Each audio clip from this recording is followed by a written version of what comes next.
Hello, hello, hello, hello. How is everyone doing? Look at that, right on time. Full house in here tonight for me, anyway. So that's very much appreciated. Thank you, guys. I'll shout everyone out. Let's have a look. We have Hockey in the chat. How are you, friend? Johnny Cage, one of our newest mods. How are you, Johnny? Korey Barton. I sent you the invite, man. You're welcome to come on. I borrow ideas. As good as Kyle would be difficult. Someone more like Korey, easy. Wow, throwing some shade everywhere. Richard, not sure if you're new, Richard, but if you are, welcome, welcome. Oliver from 656, good to see you. Black Rose Comics, Badger says, I know colors, I'll help you find one. Yes, Badger, and if we open it up, you will actually be the first person we'll call. So there you go. I'll see what Bancroft wants to do.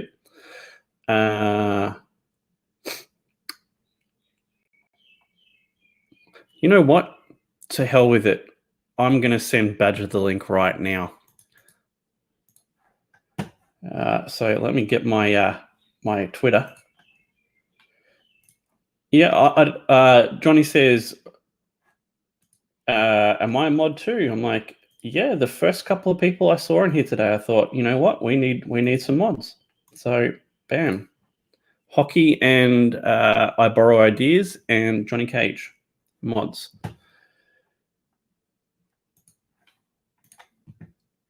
Who else have we got? Todd's Truth, good to see you, mate. Yeah, it wasn't you. I had to leave yesterday. I'm sorry. I hope that becomes a thing. I hope you don't take it offensively, but that was really funny. I think everyone should do that now. That's Todd's thing.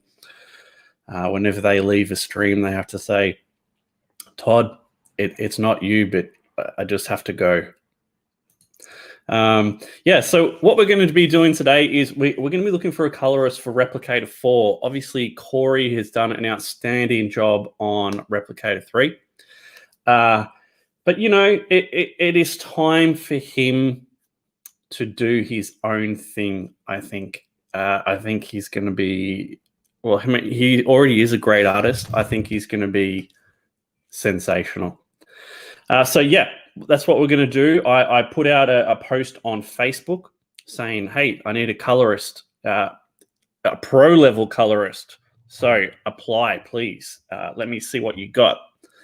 Yeah, and I've saved people on Facebook. I've got people on Twitter I've seen, and there is one other person I want to add to the list. And what I'm going to do is, you know how you see those really popular videos where they're like, oh, I'm going to hire this person, and that person, and then we're going to see who the best is. And, you know, I can only do this video because I've got thousands of subscribers. I'm going to do that, but without the subscribers. So that'll be interesting to see how that goes. I'll probably commission like 3 test pages. So from 3 of the best people we find today, we'll decide off that, I guess. I've got D-Wag popping in. Good to see you. K Manifesto, good to see you as well, mate.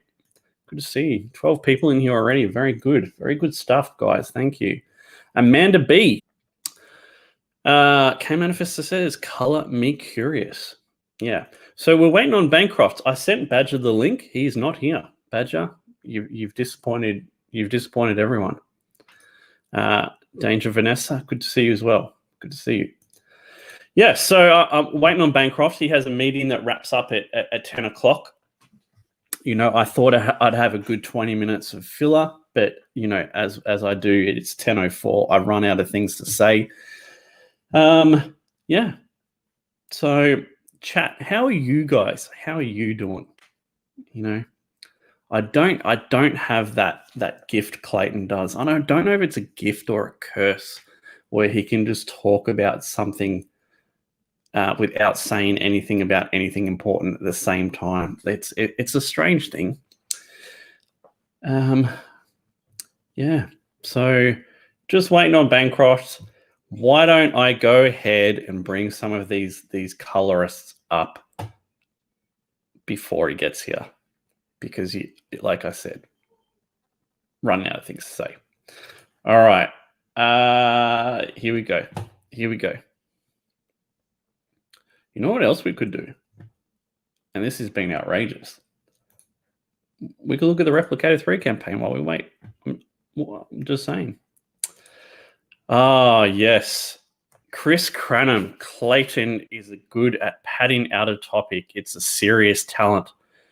Well, I hate to break it to you, Chris, but Clayton is a disappointment. He said, yeah, Rob, I'll do a stream with you on Friday. I'll help you find a good colorist. And then he's like, sorry, bro. I'm too busy. I got work to do. So your God Clayton. He should be busy. He's not doing KOZOR enough. That's it. Your God Clayton is a disappointment. I just want to put that out there. How are you, Korey?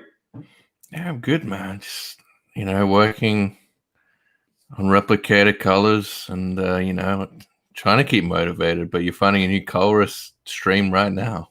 Damn. Yeah. How could I do you like that? It's pretty rough. Pretty rough. Is this weird? You helping me find a colorist to replace you? No, it's cool, man. It's cool. I mean, I hope you get a good one. And not like a flat colorist or whatever. Well, that's the thing, isn't it? Like, I think like with pencils and inks, right? Most people can tell what's good and what's not good. But with colors, I think that's a whole different ball game. Like you might see something and go, and that looks cool, but is it actually colored well? Have they got all the light coming from the right places? Are they doing any special things that Korey would know and I have no idea about? No, it's cool, man. I mean, it depends how much you want to pay them as well. Like if you find like a really good colorist that does all this shit, then you probably want to pay them well. But if you find like an average colorist, then I don't know. I guess it depends. We got Dario in the house talking nonsense. Dario, Jim Cox. Korey calls everything not his flat. Eric McIntyre, how are you? Well, it depends. What style of colors do you want, man? Well, that's the thing too, Korey. Like that's something that I was going to ask you and Bancroft. What do you think I should be after? What suits the tone of the book? Like, I'd say your artist is pretty, I guess, 90s or something. Like, his artwork looks well when it's, like, popped out more, I think. Johnny Cage says, Korey helping you right now is like having your ex-girlfriend as your wingman. That's good. That's good. True, man. It's true. I Borrow Idea says, Rob, you can only go up from here. Yeah.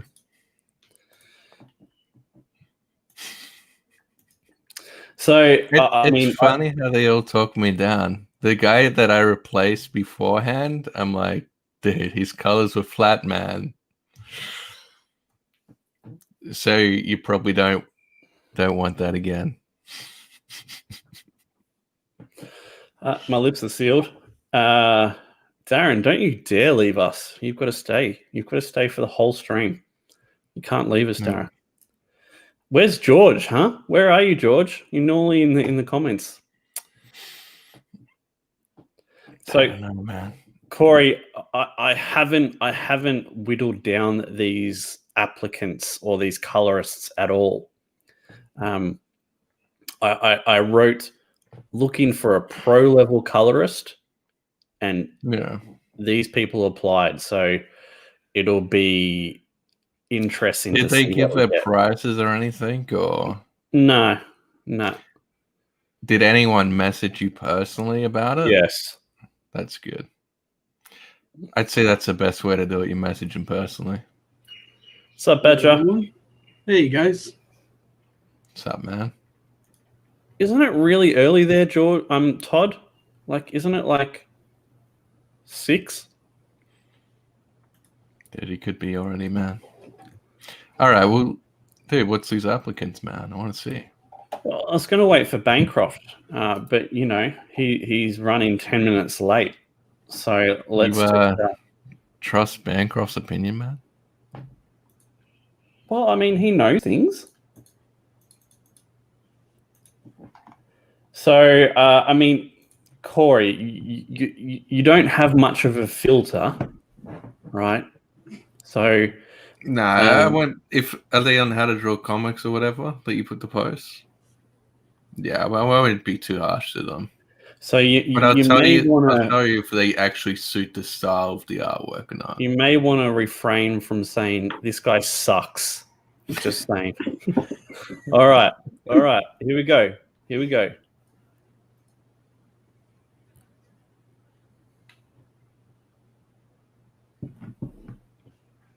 Yeah, that's actually pretty damn good, man. You like that? Okay. Yeah, he's pretty decent. Actually, can you zoom into the people more or something? I can. Yeah, man. I'd say for your style specifically, that might be a winner, man. It almost looks like your artist, Inca guy, as well. Really, Jim Cox says no way. Okay. All right. I'm surprised, man. He's actually pretty good. Is this their other stuff? No, different person now. Yeah. Come on, internet. I'd say they're all right, but they're not like pro level. Badger. So far, I like the first one best. Yeah. These next few you've gone through are not quite best fitting for. Oh, these are all different artists. No, this is the same artist. Okay. Well, yeah, I am liking him in general. I'd say the colors he picks, he needs to get better at color picking, to be honest. Could you say this might be a little bit flat, Korey? I wouldn't say it's totally flat. I'd say it's specifically the actual colors he's picking aren't really great. And the style he's chosen, the color, and just on that other picture you had before. See how he's put like realistic clouds in the background? It's like a massive mistake because it does not suit the style at all.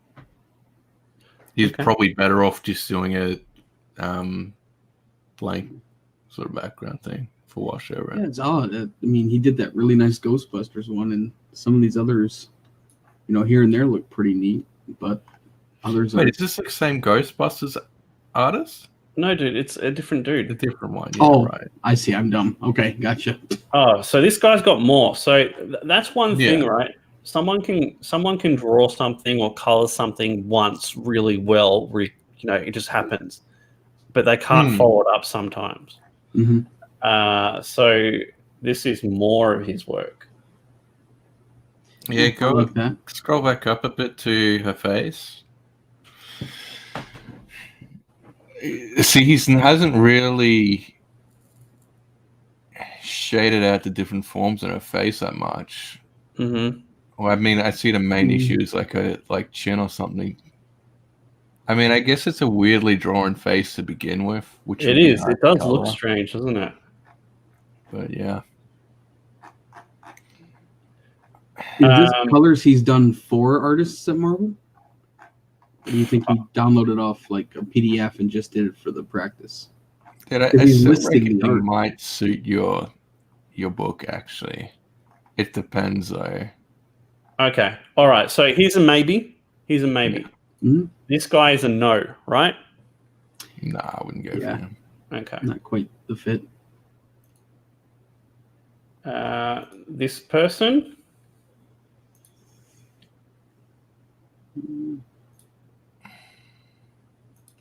Kind of dug the colors on Cyclops, but this other stuff. This looks a little dark on this one. Yeah, I'm not totally sure about this guy. say the first guy's a lot better on this one.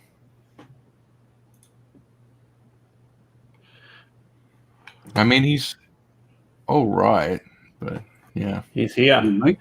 How are you, Bancroft? Good. How you guys? Good. Good. It just sounds fun here. He looks more like an inker than he is a colorist, man. He does, doesn't he? Yeah. His inks aren't bad, though, are they? Yeah, he thinks are pretty good.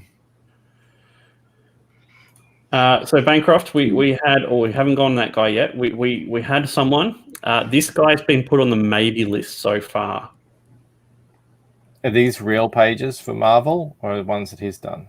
I think I would guess that they're ones he's done. That one's all right. What? Show him the Ghostbusters one, man. I think that's probably his best.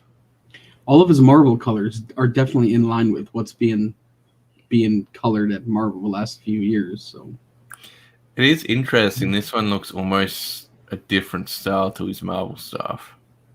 yeah, and he has like this I don't know, background layer where he kind of deadens the colors and mutes them a bit with sort of a foggy screen. Washes them out. Yeah. I like what he did with the lights, especially that red one on the right where he did the orange center and had the red glare on the outside. I'm feeling that Bancroft's not that impressed. No, it's pretty good. It's pretty good. I can't really fault it. You scroll down a bit. Give me a rough feeling out of 10. What you're feeling with this guy? 7. 6-ish. Yeah, It seems to like a lot of native colors. He could be pushing the boundaries a bit with a bit more mood and atmosphere, but it's pretty good. 6, 7. Not exactly setting the world on fire. This guy? I do like that page. That looks really cool. Bit dark. I mean, to me, this is way too dark. Like, you can't even see what's happening in these panels really here. Open, man. Yeah, it's like the colors. That's a case of the colorist just sort of overwhelming the line art to the point where it's like, well, why even bother doing the line art? Yeah, like with the 3 panels right there that were really dark, he could have left it a purplish tone over it and just lightened it up so you could see the lines. And like this, right? Like there's no real contrast between Batman and the background. Yeah. Is that something? I'd say that's more delighting and stuff, though. It looks like an explosion behind him. Yeah. I can see what he's trying to do here. It's sort of like trying to color in the same way that Sean Gordon Murphy's stuff is colored. It's a sort of a muted tonal palette, but I don't know if it's necessarily working. That looks pretty cool. Yeah, that looks like Roquefort's pencils. His coloring suits that style of artwork. Definitely. Todd Strew says, too dark. Korey, show him how to color night scenes. Yeah, Korey is very, very good at that. Todd says 5 out of 10. K Manifesto says 6 out of 10 for the first guy. There are no ratings for this guy, so I'm assuming that everyone's feeling that it's not worth rating. Yeah, he seems like an average Marvel colorist. Yeah, kind of. Yeah. Not so right. Bancroft, that's a no. That's a let's look at someone. The soft brush is not working for me here. Is he better than Bancroft? Is he? I'm not here for that. As I said, I haven't filtered any of these. This is the only artwork that this person submitted. I mean, just on the one artwork alone, that's not a good way to present yourself. Yeah. So, we'll say goodbye to this person. Here we go. Let's have a look at this person. It's more painted colors, but it looks of it, man.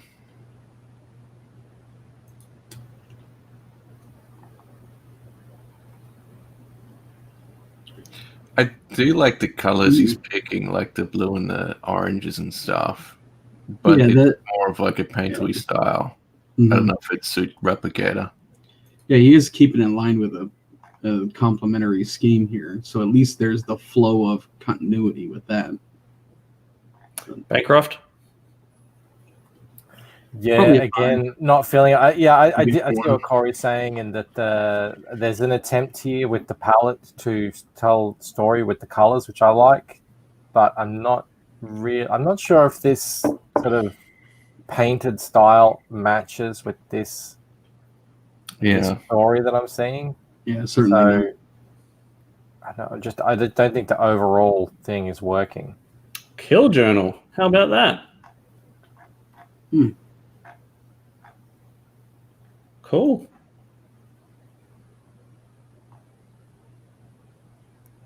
All right, so that's I a feel like no. I've seen that before.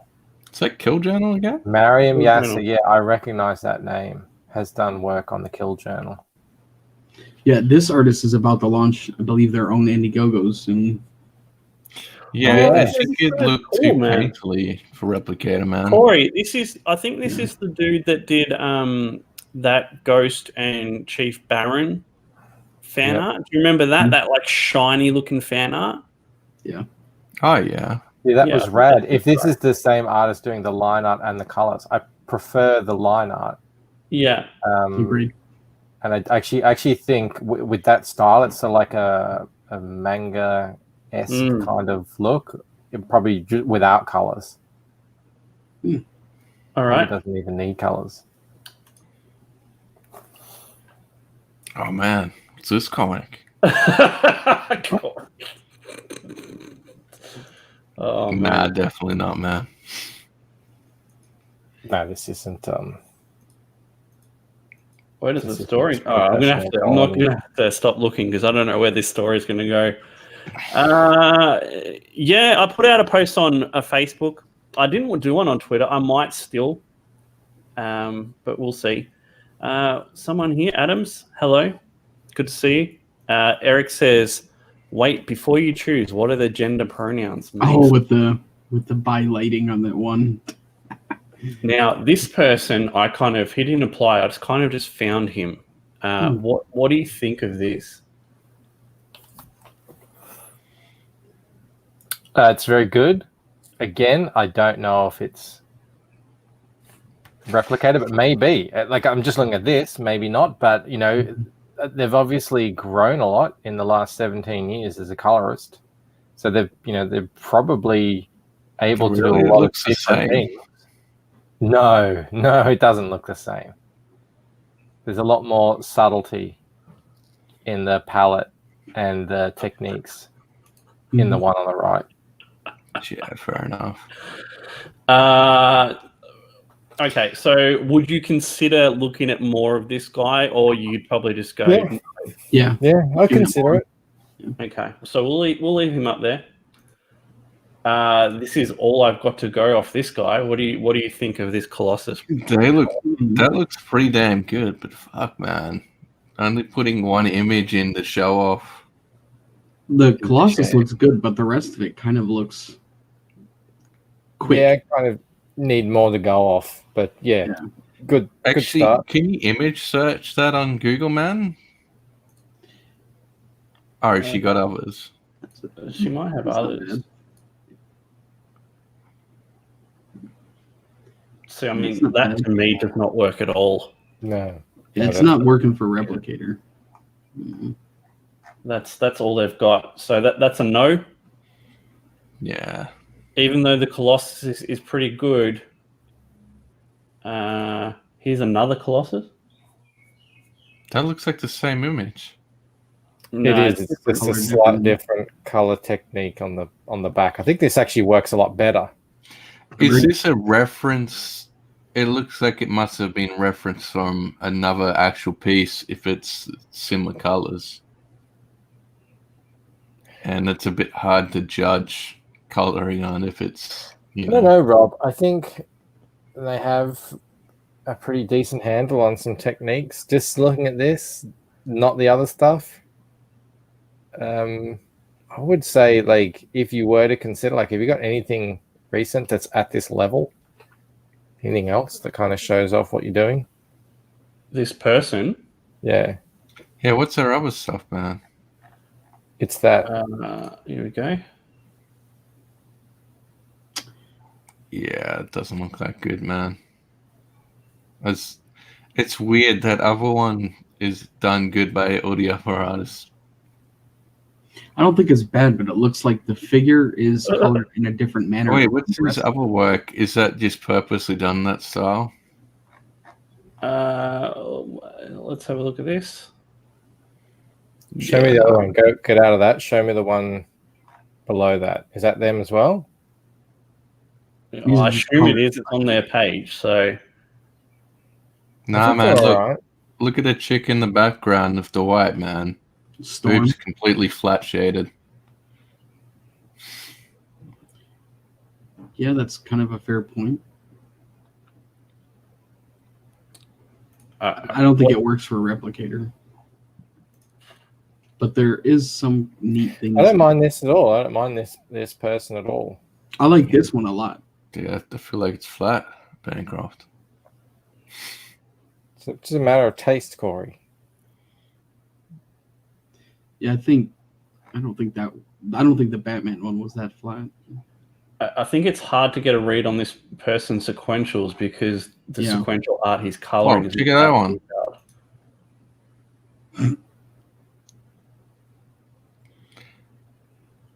Yeah, I mean, his color palettes are pretty damn good.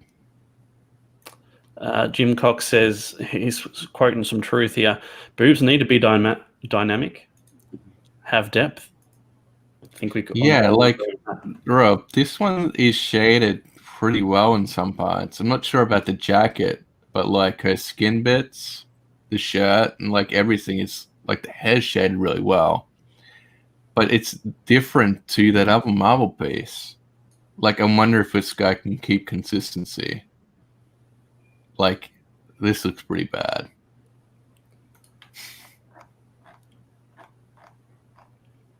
Star Wars page. See, I mean, me not knowing much about colors, right? You would do color holds on these, wouldn't you? Looks like they have color one. holds on it. Like where you get rid of the black line, yeah? Yeah, he has. There's a black line around the Is lightsaber. there? Yeah. Like, you don't have to color hold everything though, Rob. No, Like, but that's just the lightsaber. Yeah, I would. You would for a lightsaber. All right, so what are we doing? Yes or no? I'd say yes, but I'd say if you go with this artist, it's going to make yourself look very cartoony. yeah, but I think this person might have a lot more versatility than you get just from one image. I'm seeing a lot of different sort of techniques. See, I liked in this the person. what was that last I one? mean, I guess they're okay, but you know. Yeah, I did like the Grifter. I don't mind the Wolverine. It's a very, the Wolverine following it is very exaggerated style, but See, this. I think the Grifter great. looks pretty good. Yeah, I'm just looking at the breadth of techniques that they're using, and I'm seeing a lot. Right. So Yeah, you you can see the specify repeated the thing. kind of look that you're after, and I think this is a colorist that might be able to say, okay, I can do that. So that looks good to me as well. Yeah, I guess maybe. I'd like the BAMF of the purple smoke to be a little more vivid in the center, but overall, I think it looks good on this one. I'm not really looking at the pieces and critiquing them specifically. I'm more looking at the what kind of techniques are they capable of? And it seems to me like something like this, or is that a different person? This is a different person now. Okay, well then there you go. That's way better. You like this? Yeah, I do like this one. This is one I found. Yeah, I when I saw it, I'm like, this looks sick. I like the way he does fire. Right. And You look, need that. you've got the ambient light bouncing from the fire off different surfaces onto other surfaces. Yeah, it's pretty good, man. I What's like his other artwork look like? Ballandor. Why not give it a replicator page piece and have Colourist work on it so you can directly see how they'd affect it? That's the plan. What I'm probably going to do is once we narrow it down to 3 colorists from all this, I'm probably going to pay for a test page from all of them just to see, and then we'll come back and see. You want to see if he's got more work? Let's have a look.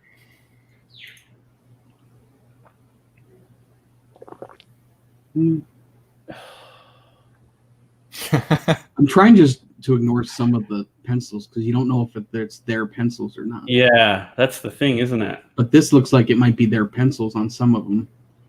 Like that looks pretty cool right there. But they have this splashy Go effect back in to the front. upper one, Rob. Do I have to?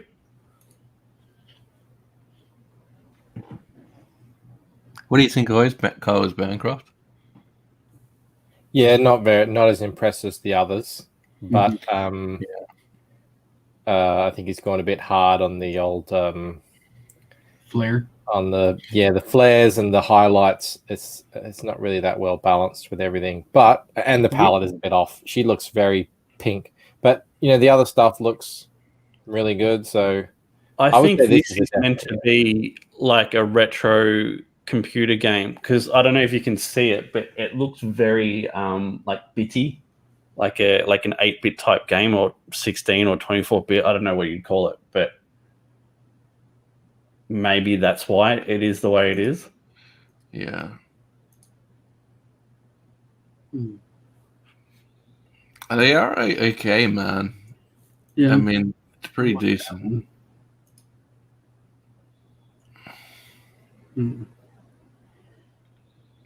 Have you checked any of their prices though, Rob?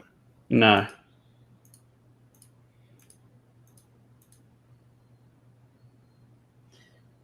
Do you guys like this effect where they're sort of throwing things back with this like sort of grayness, a gradient almost?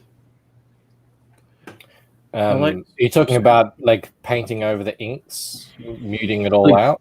Like you see this, it looks like this white filminess over it almost.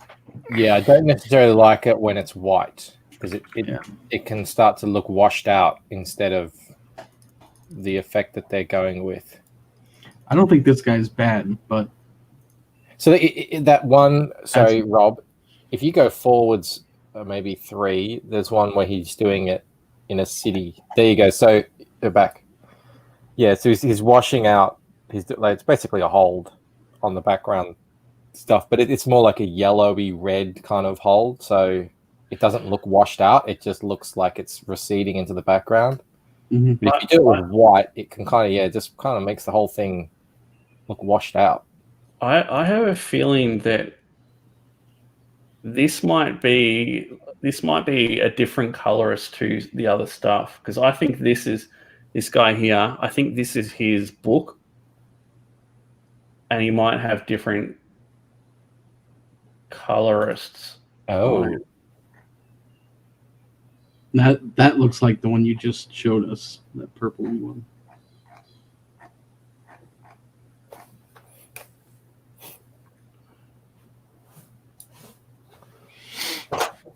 Whoever's coloring it sure loves that smoky sort of whiteness to throw stuff back. Let's have a look. It might be this guy.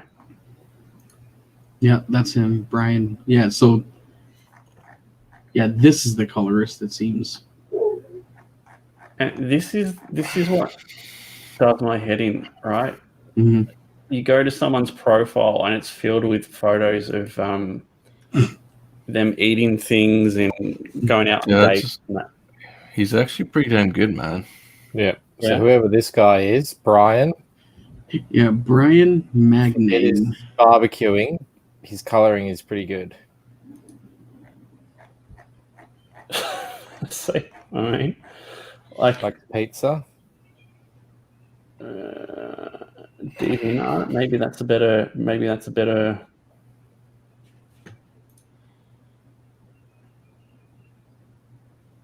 Like that's That looks pretty, pretty hot, but looks painted, sick. though. Yeah, I like this one. Mm-hmm. It's cool. It's a cool Ghost Rider. It's very classic-y Ghost Rider, though. It's just not much. Yeah, Yeah, it but reminds me of that old Dave Dorman Ghost Rider cover. yeah, I'd say this one's pretty pro, Rob. Yeah. Looks almost better than my colors, man. All right, so we'll Almost. put him on there. Maybe list. We've got another Colossus color here. That's probably the best one, I think. Yeah, that's the best one so far. Let's see what he's got. What else he's got? Why is everyone coloring Colossus? Is that a thing?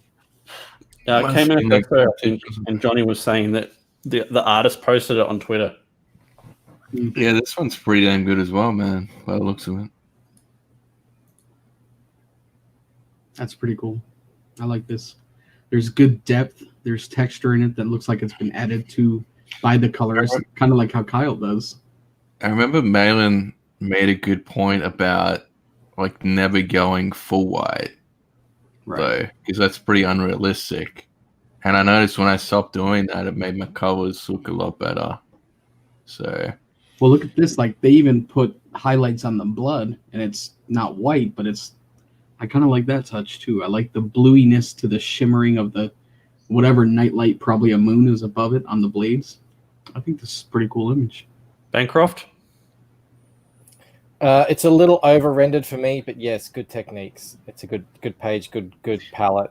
Yeah, I could see that. Madara, that's pretty cool. I'm a Madara fan. I like this, even though it's a very cartoony sketch. like, that's another worrying thing, man. When they don't have like a lot of pieces that are colored in the same style, you wonder how consistent they can keep. Yeah, that sword's crooked. The blade isn't the same pointy or same direction as the hilt. That's bugging me. I mean, maybe he's got an Instagram private. Private. Desperate for Oh, work. wait! Look, me art page. Go back to it. He's got a link to it looks like a secondary Instagram. It says me art page right there. Nesto colors.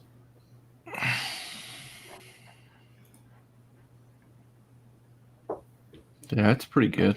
Yeah, this guy's talent. Yeah, I like this. That's a cool one. The turtles and the Hulk, huh?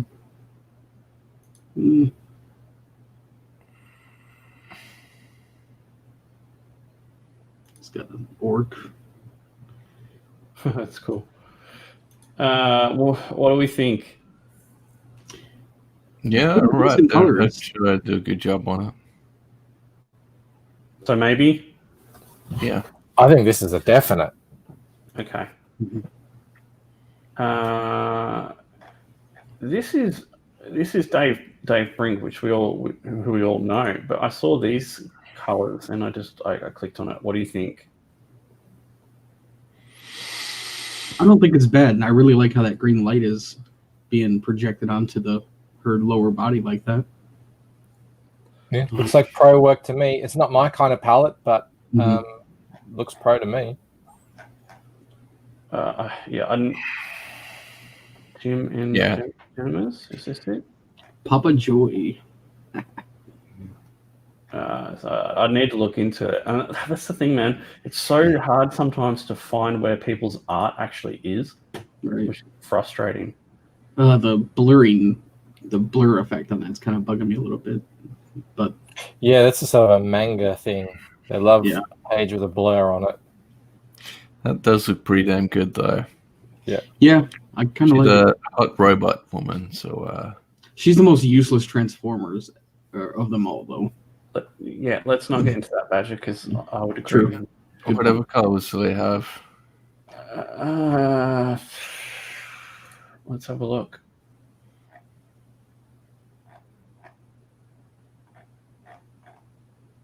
Oh man, this is disappointing me. Mm.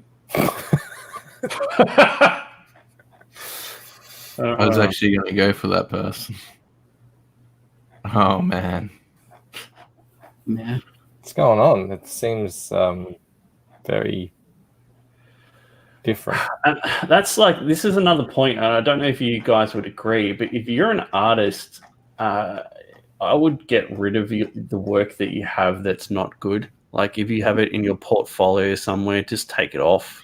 'Cause- Well, I'd say you should be looking for consistency in their work, man. If they can Yeah. be consistent, because if this guy, like, say, this person gets put on like a full comic, it's like, can he pull off every page? hmm Yeah. So that's a no. This is a guy I found as well.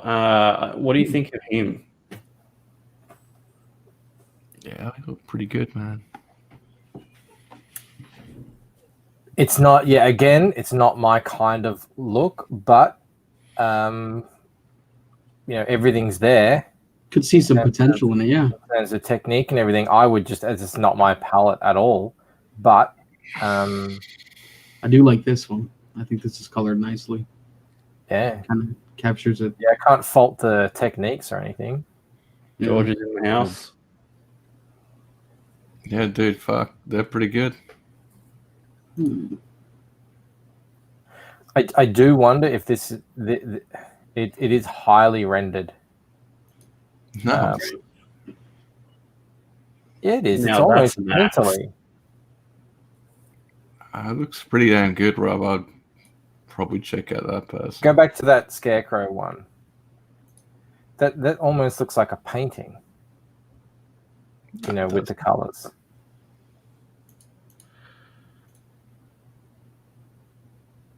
I like Why? this color. So what? You guys think this is bad? No, I think it's great. Yeah. I'm just thinking for Replicator. That's all.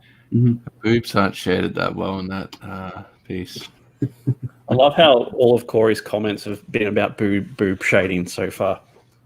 Well, dude, if you think about it, man, like they're like basically spheres, right? And if they can't shade a sphere, It was a great Constantine color piece. that's a pretty damn good one. That Hulk. That's not that good. Is this the artist who colored that for that issue of Conan? I wouldn't think so. Oh, I okay. think he says here, I see this a lot in his work, only for practice. So Oh, okay. So he pulled it off Twitter or something. yeah, exactly. Cool. All right, so definite maybe. Maybe, yeah. Yeah, go check him out, man. A lot of cool stuff they showed in there. No. Well, why no, Badger, man? Why don't you like it? Well, this page is a little better, but that first one just looked flat, and Oh. the lighting was coming from everywhere. But I thought we liked flat colors, didn't we, Bancroft? I like it when Mike Mignola's artists do it, but that's for his art. This is a Man of War character. Yeah, I don't think that'd suit Rob. Let's just have a I think quick this look at person's chat. on the cusp of, getting there, but they're just not quite there yet.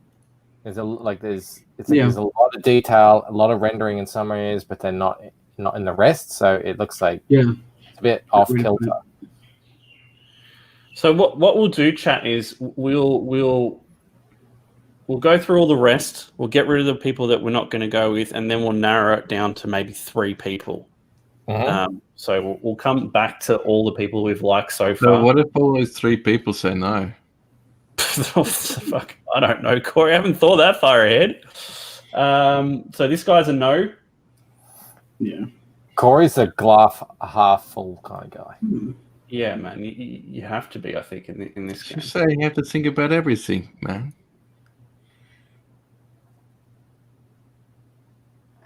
I like this. This shows. Yeah, see, this I really like, but I like Corey would probably say it's way too flat. I don't know. I'd say it'd make your comic look pretty average, Rob. I think part of it here you're seeing is because of the subject matter, the genre.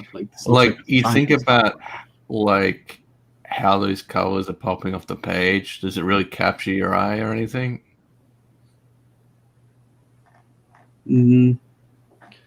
Probably not the way you asked that question. You're right. It's the same I'm going artist? to make an executive decision and say no, because we've already got people I think that would all agree are better than him so far. So yeah. Here's another person. Nope. They probably applied. I don't think their style suits. Yeah. Looks painted, man. World of Warcraft, though. Yeah, it looks like League of Legends type. Mm-hmm. Okay, and then you can Billy. You can DM me now on Twitter if you've got something, man. Oh, Billy's pretty good, man. Actually. And the last colorist, Paul Billick. Dude, I'd definitely go for them, man. If I had the money. I'd say this is probably the best, some of the best colors I've seen in CGA. I didn't think this colorist would suit your book personally. This is more I see this like more like Frazetta style fantasy coloring, which is suited perfectly for this book. I think the colors would look amazing, but it would, like, your ink is not as pro as the colors, and the color might overshadow the ink guy or the penciler. I would think this person would deserve a test page at the very least. Yeah. Like you do the test page. If Bancroft right, it doesn't suit. Money's gone, but that's fine. You know, I would imagine for someone on this caliber, though, Rob, he'd want a pretty damn good paycheck. You'd be surprised, Korey. I've reached out to this person, and you'd be surprised. Really? Yeah, you would. So I could hire him to color KOZOR? You would shit your pants, Korey. Right? What do you like? $30, man? I'm not gonna name figures over the internet, but he's very reasonably priced. All right, and then there's one more that I haven't brought up. Okay, so here we go. Come on, load.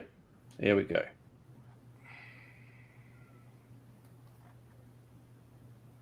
They're pretty good. Let's go back. A Thor sample page.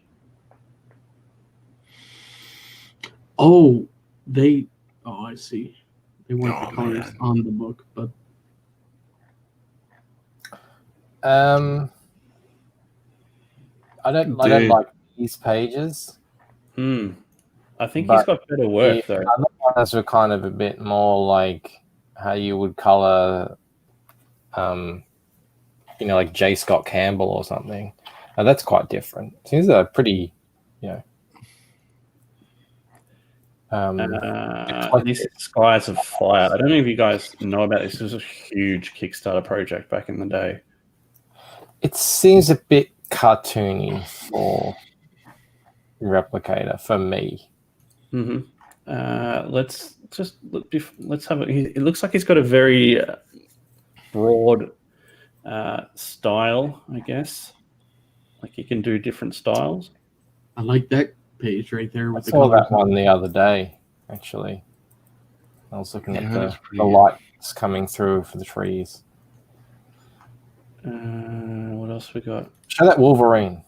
Okay, after this one. Oh yeah, that's not fantastic. This one. They do very different styles. Ryan does. That's probably the closest to what I think you would need, but still, it might be too. I don't know. It's very modern comic book style coloring to me. Right. As in modern mainstream. Yeah, I like more 90s color. That's pretty good. I mean, clearly he's a pro. Yeah. So he can do a lot of different kinds of coloring. All right. So this might be a little bit crazy, but I'm going to choose Paul as the first person I'm going to get to do a test page. Bancroft and Korey, you can choose one each. Sorry, Badger, but I can only do 3. Don't use me. So, all right, scroll through. oh, and this guy too. He was the first one. Yeah, Okay. No? I'd probably go. I click through them all again. So we're back to the start again. This was the Doctor Who person. Not Doctor Who, Ghostbusters. Yeah. Wait, what were the others? Of his or the other people? Other people, yeah. We have this guy who's improved, but we don't. That's all we've got of his. We can probably see if he's got more work, actually. No, we can't. Dave. Yeah, it's a bit iffy. If we get no other work. I'm not quite sure that would be. He didn't work on low, did he? Oh, he worked on low, man. Is it a good Should I know what that is? Have you seen low? Oh, dude. No. Yeah, low's crazy. I've got it somewhere. We'll come back. I to mean, you're looking through a personal Facebook. You probably won't find much on it. There was this guy.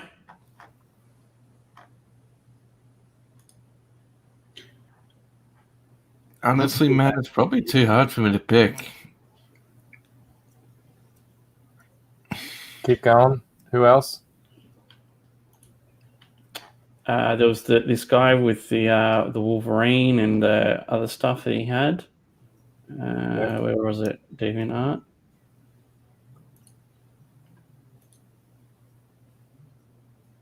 That's a pretty solid Spider-Man piece. No? Yeah, you could probably go for them. Is that going to be your pick, Korey? What are the other guys? I thought they were someone better than that. There was this guy. The pizza lover. The pizza lover that had good work woven in places.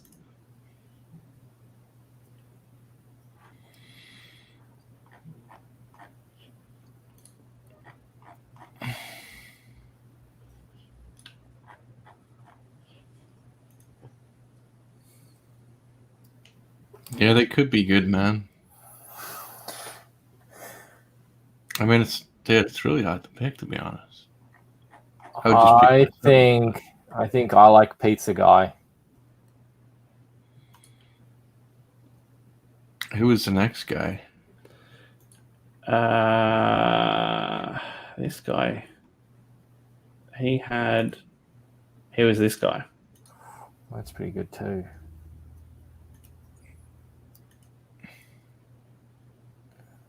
No, I think I still prefer Pizza Man. I'm going Pizza Man. All right. Yeah, actually, I'd go for this one. I think they've done the Billy really has cool sent one. me something via Twitter. That's funny. I think this guy's a little bit over rendering, but that should be expected. Well, it appears to be a pinup too. Would he do the same? Well, amount it's of like, rendering do interior. you want an average-looking comic? You know the answer to that, Korey. Wait, is this all Billy sent you?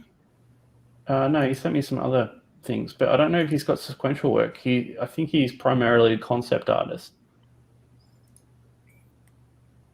Dude, he sent me some cool stuff before, man.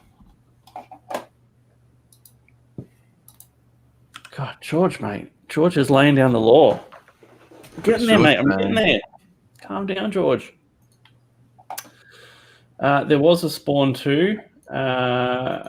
It was in here too. I mean, that Magneto's sick, yeah? Yeah, I dig the Magneto. I even love. He even has the nice shadows in the cape. Yeah, I think that guy. Hang on, go back.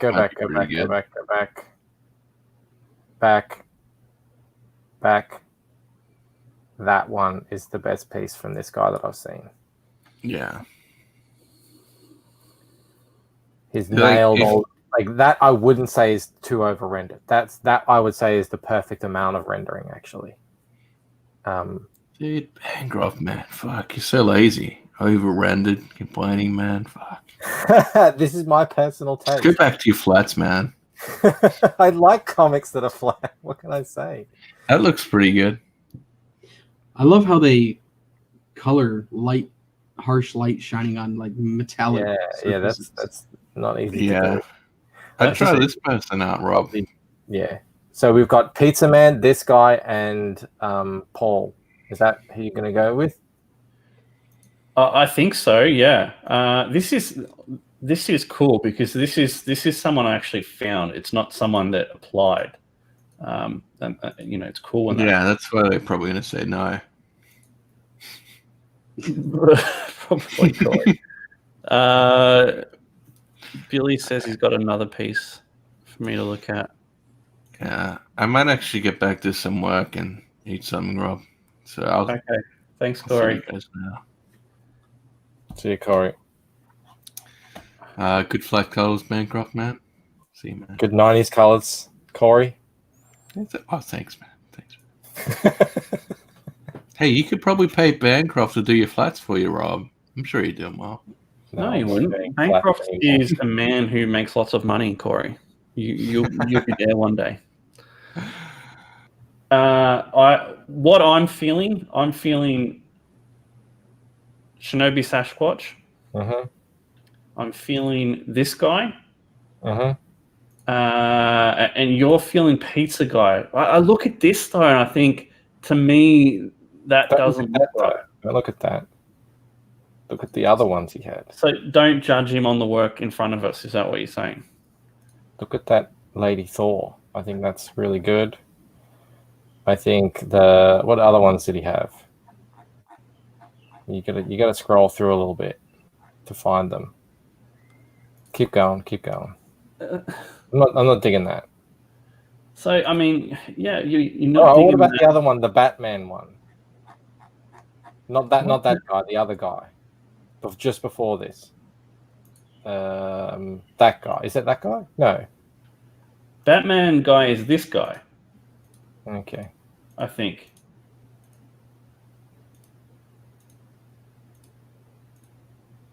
That's great. I love that. Now there was a guy who did a Batman. It's got green highlights. I think it's before Pizza Man. See, I like that. Is this Batman guy? I don't know.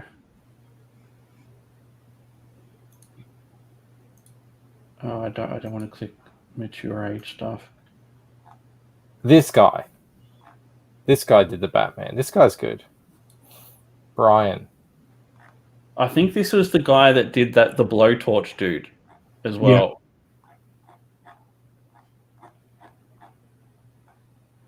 Yeah, that's him.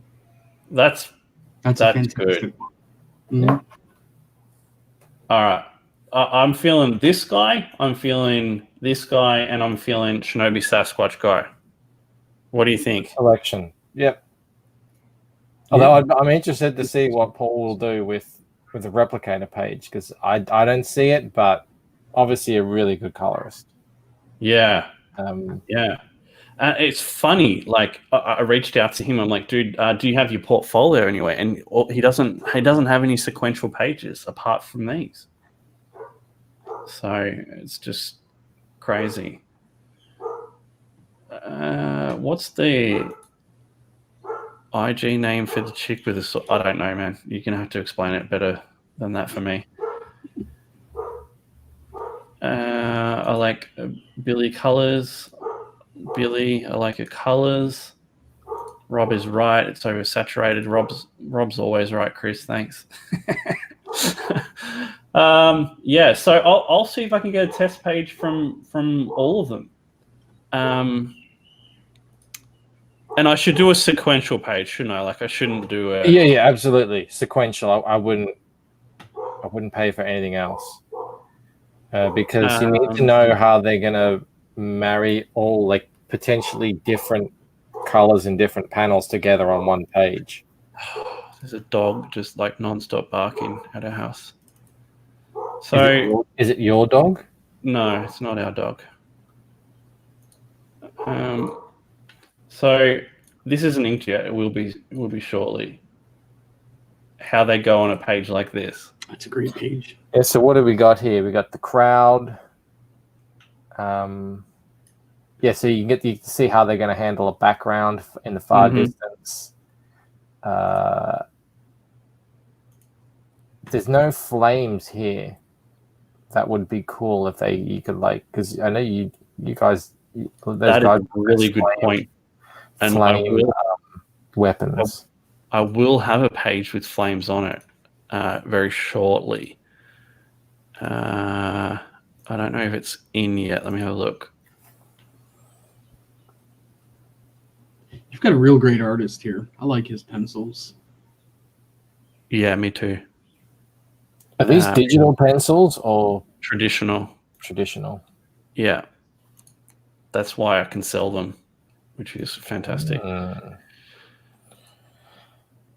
Michael's like, Nah. I don't render under sketches to this degree. Like, this is great. I'm more like a Ethan, just to give me a general outline and away we go. Yeah, so I've got one. Let me see. It's coming in. Let me see. Did you notice I just compared myself to Ethan?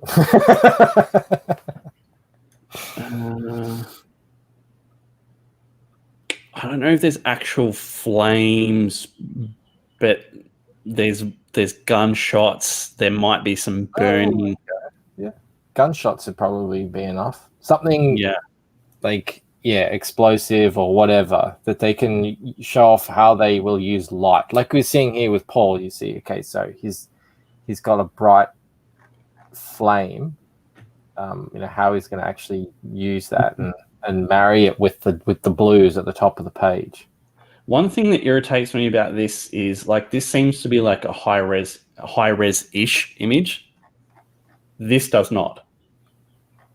I don't know. I can't tell on the screen. Yeah, it's just like, and like the way he does fire looks fantastic. It really looks great. So it'd be interesting. Chat, what do you think? How do we do?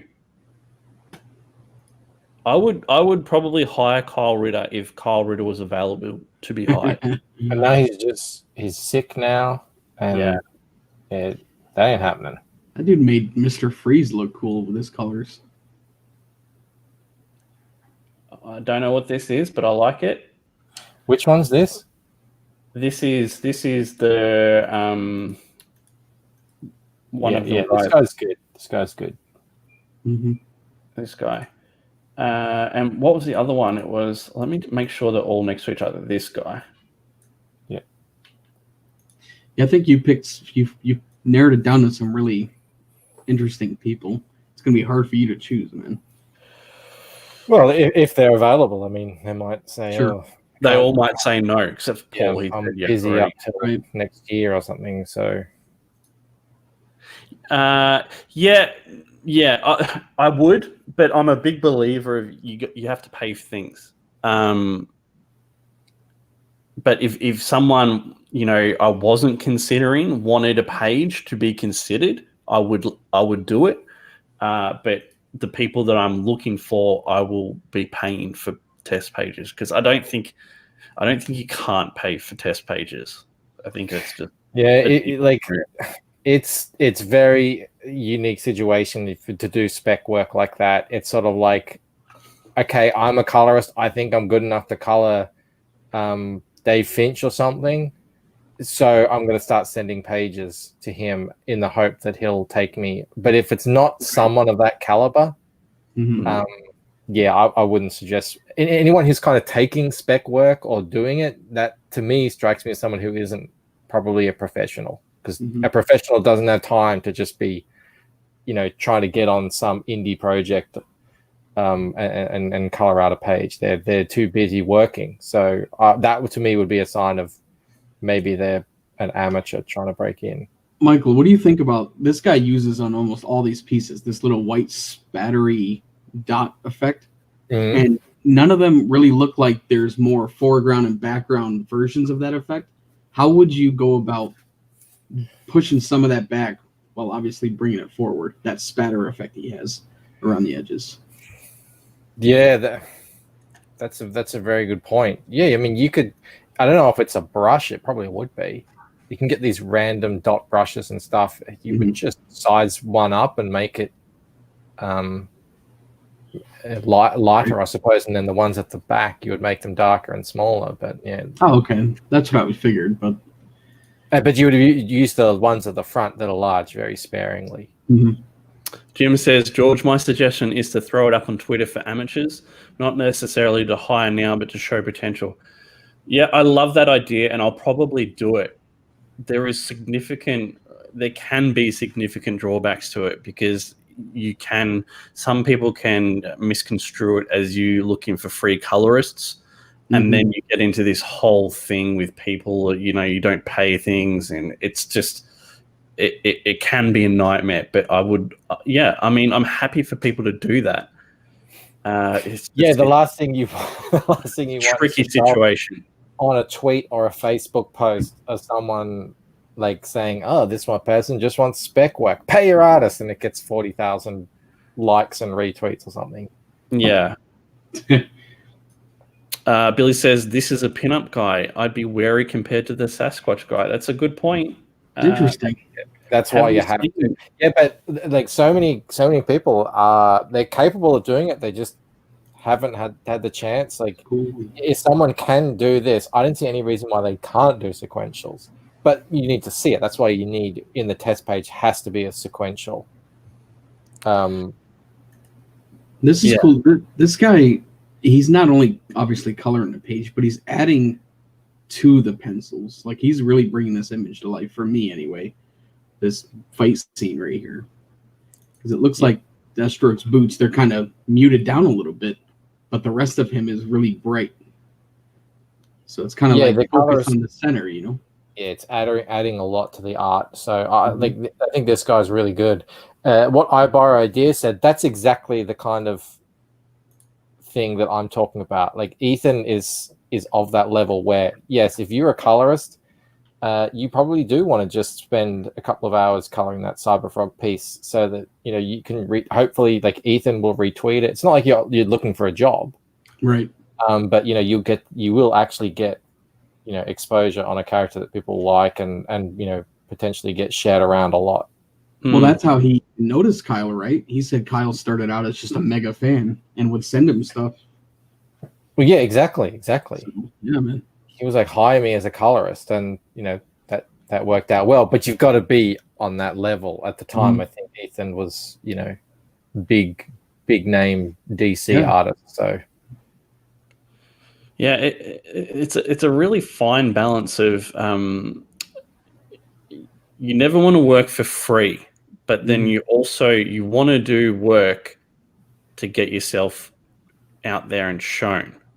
So it's a fine balancing act. Like, I don't know. Well, you've got to start somewhere. Depends on where you are, and you've got to get people to notice you. Just like you were talking about yesterday, Badger. If you want to sell in galleries, I guess you got to do paintings without knowing if you're ever going to sell them, and just go and show them around. It's the same with any art. You've got to do art and get people to see it. If they're going to hire you, they're not just going to hire you because you're telling them you're a great artist. Yeah, I think if I were a colorist for comics, and I don't have a name, obviously, in comics, my way of going about it would be just do tons and tons of color work of my work over the artists I love and just show like 30, 40, 50 examples of that and just put it out there. I don't think you can message people. That's the thing too, Badger. Like, you're obviously an amazingly talented artist, but if you say to me, Rob, I'd love to color your book, I'm like, well, fuck no. But Badger, like, how would I know that you're able to do it based on your style? So you'd need Right, to I would have to produce samples of it. exactly, yeah. Mhm. See, just trust, What's just that? trust, just trust me. It'll be great. Pay Johnny me up Cage front. says Ethan is not even big enough to get on Michael's stream. That's not true. He came on. We hang Uh, out for a Eric good Canadian House. 30 Well, minutes. Eric, we are looking for a colorist for Replicator 4. We've narrowed it down to 3 people, we hope. So we'll see how it goes. I got Vinny in the house. Hello, Vinny. Any final thoughts? Any notes, Michael, that you think I should give to these colorists about Replicator 4? Like, what should I show them the previous I books? would show you. Yeah. I would show them the previous one so they get a flavor of what you're looking for, and then they also get an idea of the genre, because I think that's really important. And a lot of these guys have shown a lot of versatility, and I think coloring like this that we're looking at here on the page, it fits Replicator perfectly well. Some of the others that we've looked, I'm not so sure, but hopefully, it depends on how versatile they are. So that's pretty much all I would do. I'd actually also make clear what you're looking for. Like, you're looking to see, how the colors harmonize over a page. For me, if I was looking for a colorist, I'd be looking for, can you tell story, with the colors? Can you set the mood and the tone and the atmosphere? And like we saw with the colorist earlier, I think it actually was this one. Are you adding to the line art with your colors? Are you, adding depth and, setting and all that stuff? So yeah, I would just kind of like put them in bullet points maybe and say that's the kind of thing that's why I'm getting these test pages done. One thing that concerns me about going, here is the previous examples of what we've done and what I'm looking for, is that they might go, that's the standard you want here, right? When I could be coloring at a standard here. Do you know what I mean? Like I would just articulate that then. I would just say, look, I've seen your work. I think you could take the story to really, really bring it up a notch with your colors. I've seen the stuff that you put online. This is the sort of level that I'm hoping you can bring to it. And just be clear about all that. And just say, I'm not looking for you to replicate what's been done in the past necessarily. But I want to give you the idea of what sort of story it is. So, you don't come in here doing I've been trying out my watercolor brushes lately kind of thing.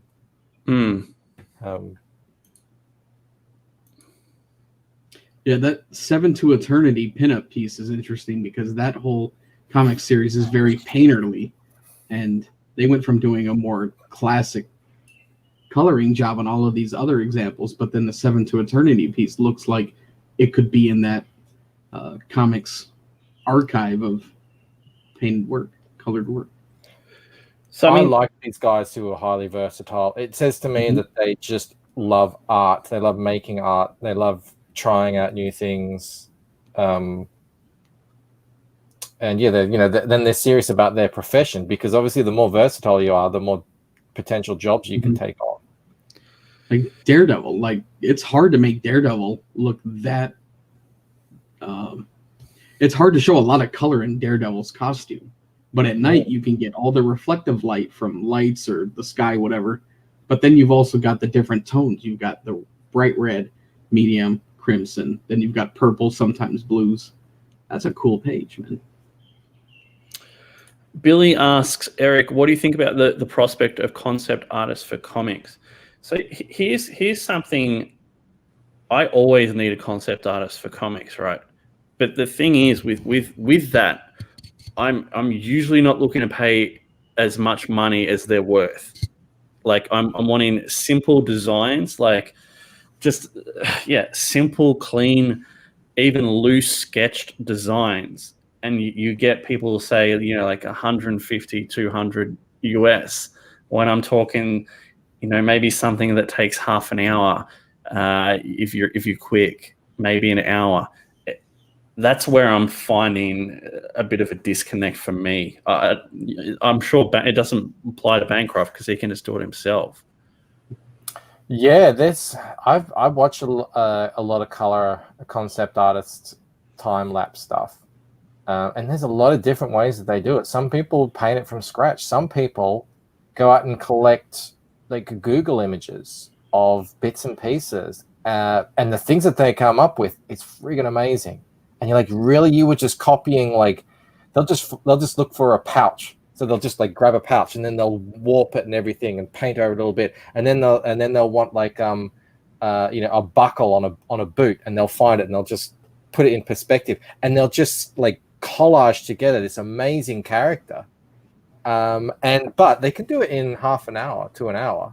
So you would expect someone who's doing that, you could get it for a little bit cheaper, and the end product is still amazing. You still get a cool like concept piece, but I don't know. I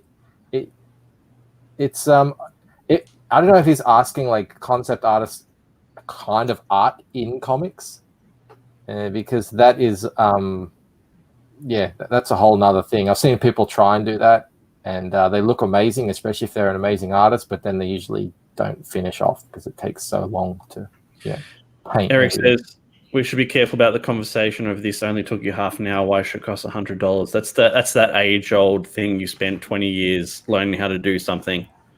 That's why it costs that much. Yes. I don't know. Yeah, that's a fair point. It's a cool Constantine piece. I like the Medusa piece. What's the name of that character, that guy you just passed? Which one? Is it Miracle Man or Mighty Man? What's it called? I don't know. This guy? Yeah, I can't remember the name. No idea. This colorist is called Ibrahim Aydin. I've seen him on Facebook for years. Yeah. I recognize that name now. I think he started as a penciler inker, but all I've been seeing recently is colors. Mr. Monster. Don't take me into consideration with my opinion, but this is my favorite of all the guys you picked. But you're the guy that's got to pay, so yeah. I'm really digging a lot of this. I would think Korey would look at this and say this is flat, because it's a lot of gradient and not huge amounts of shading and all that sort of stuff. But man, it really works. Yeah, man, it's that wonderful splatter. It's so sketchy. That's the thing, Korey. What people are with concept stuff, they give me like fully fleshed out designs, when a lot of the time is I just want like a basic thing until I can nail it down to build up more. But yeah, it'll be really interesting to see who does the best piece out of these three guys, if they all agree to it.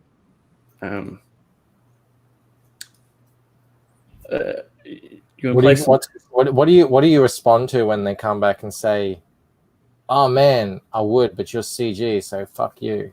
Did that ever happen? No, but there was a colorist I really wanted to hire who was working on that Death Shroud book with Kanan White, who then quit because Kanan was CG. And I'm like, that sucks because you're really good. Those pieces you showed off were pretty amazing. Yeah, I really liked his style, so I thought it was going to be a real shame. I don't know who is going to do the best job, and if they all agree, as you said, if they say you're CG, I haven't had that question happen to me. Yeah, I feel like the Australian creators sort of don't have to worry about it, and Ethan is the magnet for all that crap anyway. So, they wouldn't have even cared if Kanan was CG if he hadn't worked for Ethan. My guess. I borrow ideas. Just respond with "Thank you for your time. Enjoy being unemployed, mate." Yeah. Yeah, money is money, huh? I guess you must be in a good position if you can be turning down work, because don't work because someone who you're not even related to said something to someone 4 years ago that you don't agree with. I don't even bring it up anymore. Like, Yeah, neither do I.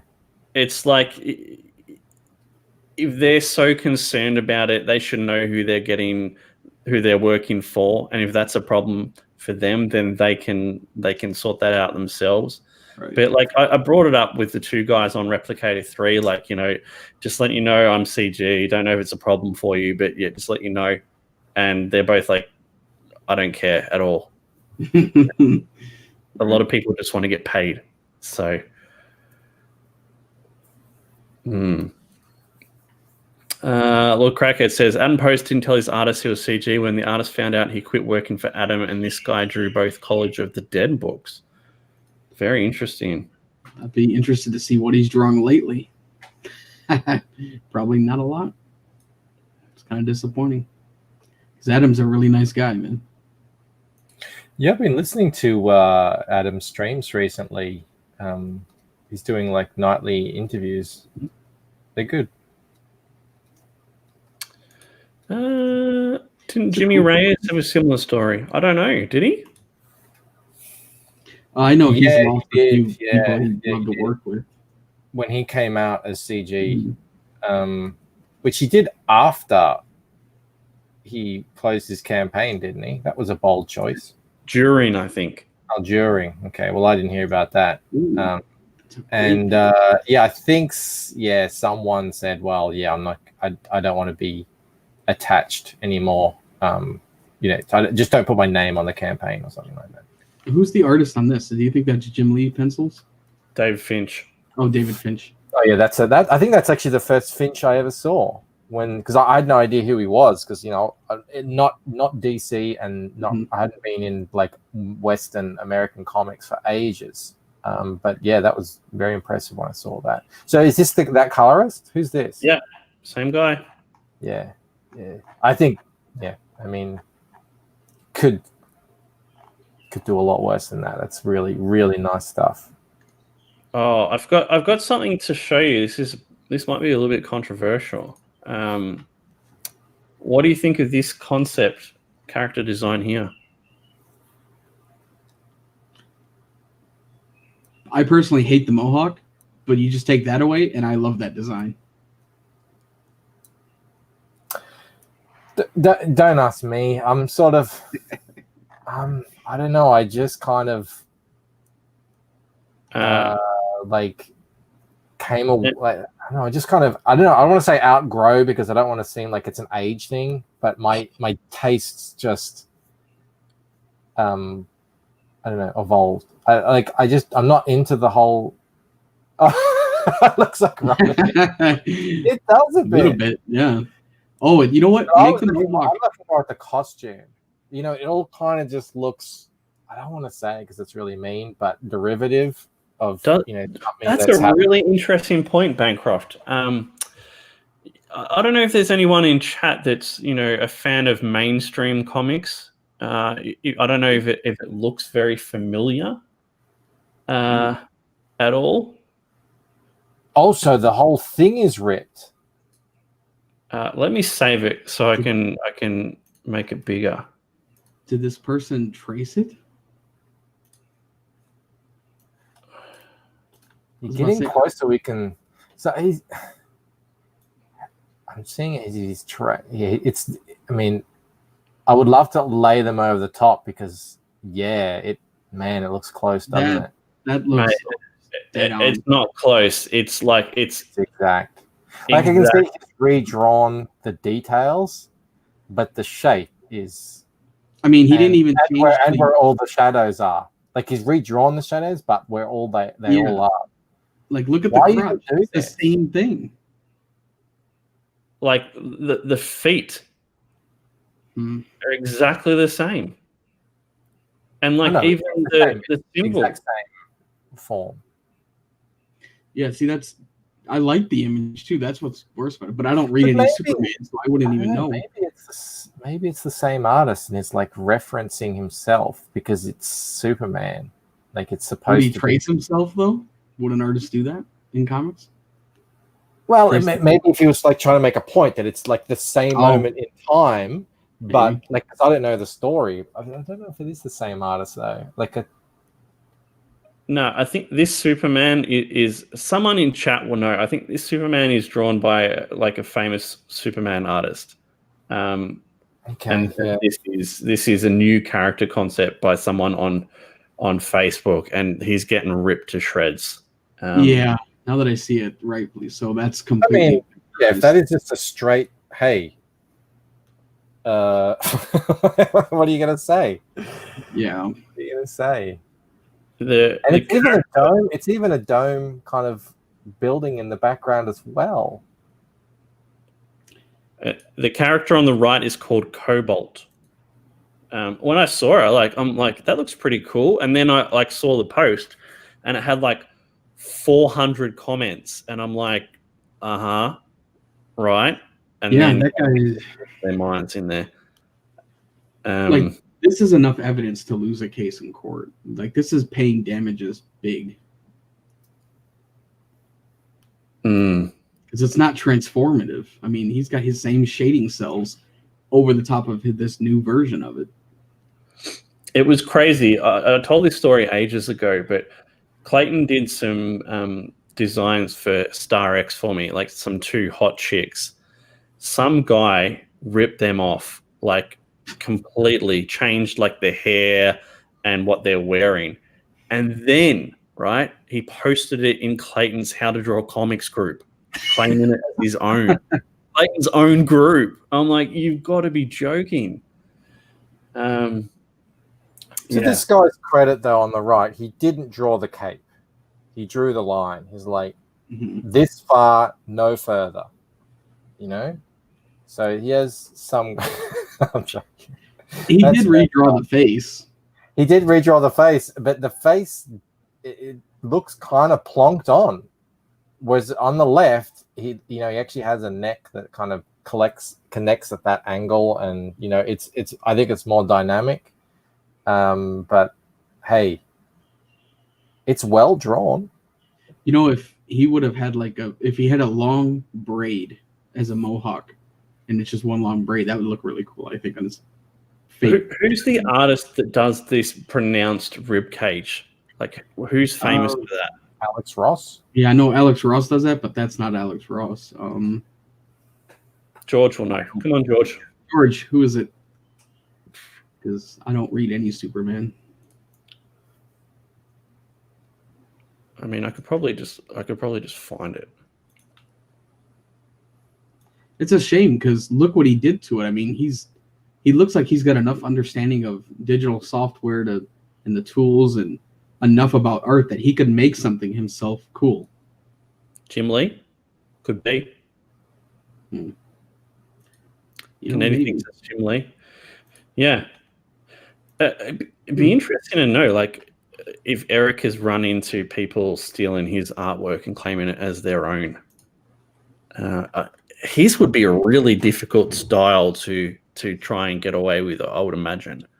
Yeah, I've been watching him for years, and I don't think I've ever seen anybody even try to mimic his style. Who, Eric's? Yeah. Or Charlie Snowguns. Like, forget about it. Yeah. I like Charlie. You have to draw like this to be able to draw like Charlie Snowguns. And that's not really the Tracer's game. I wonder if the people on the backgrounds too, if he copied those from the page, like somewhere else, in the background, or if he pulled them from something else. Yeah. I'm just trying to see who it actually is. Oh, someone's overlaid it. Oh, okay.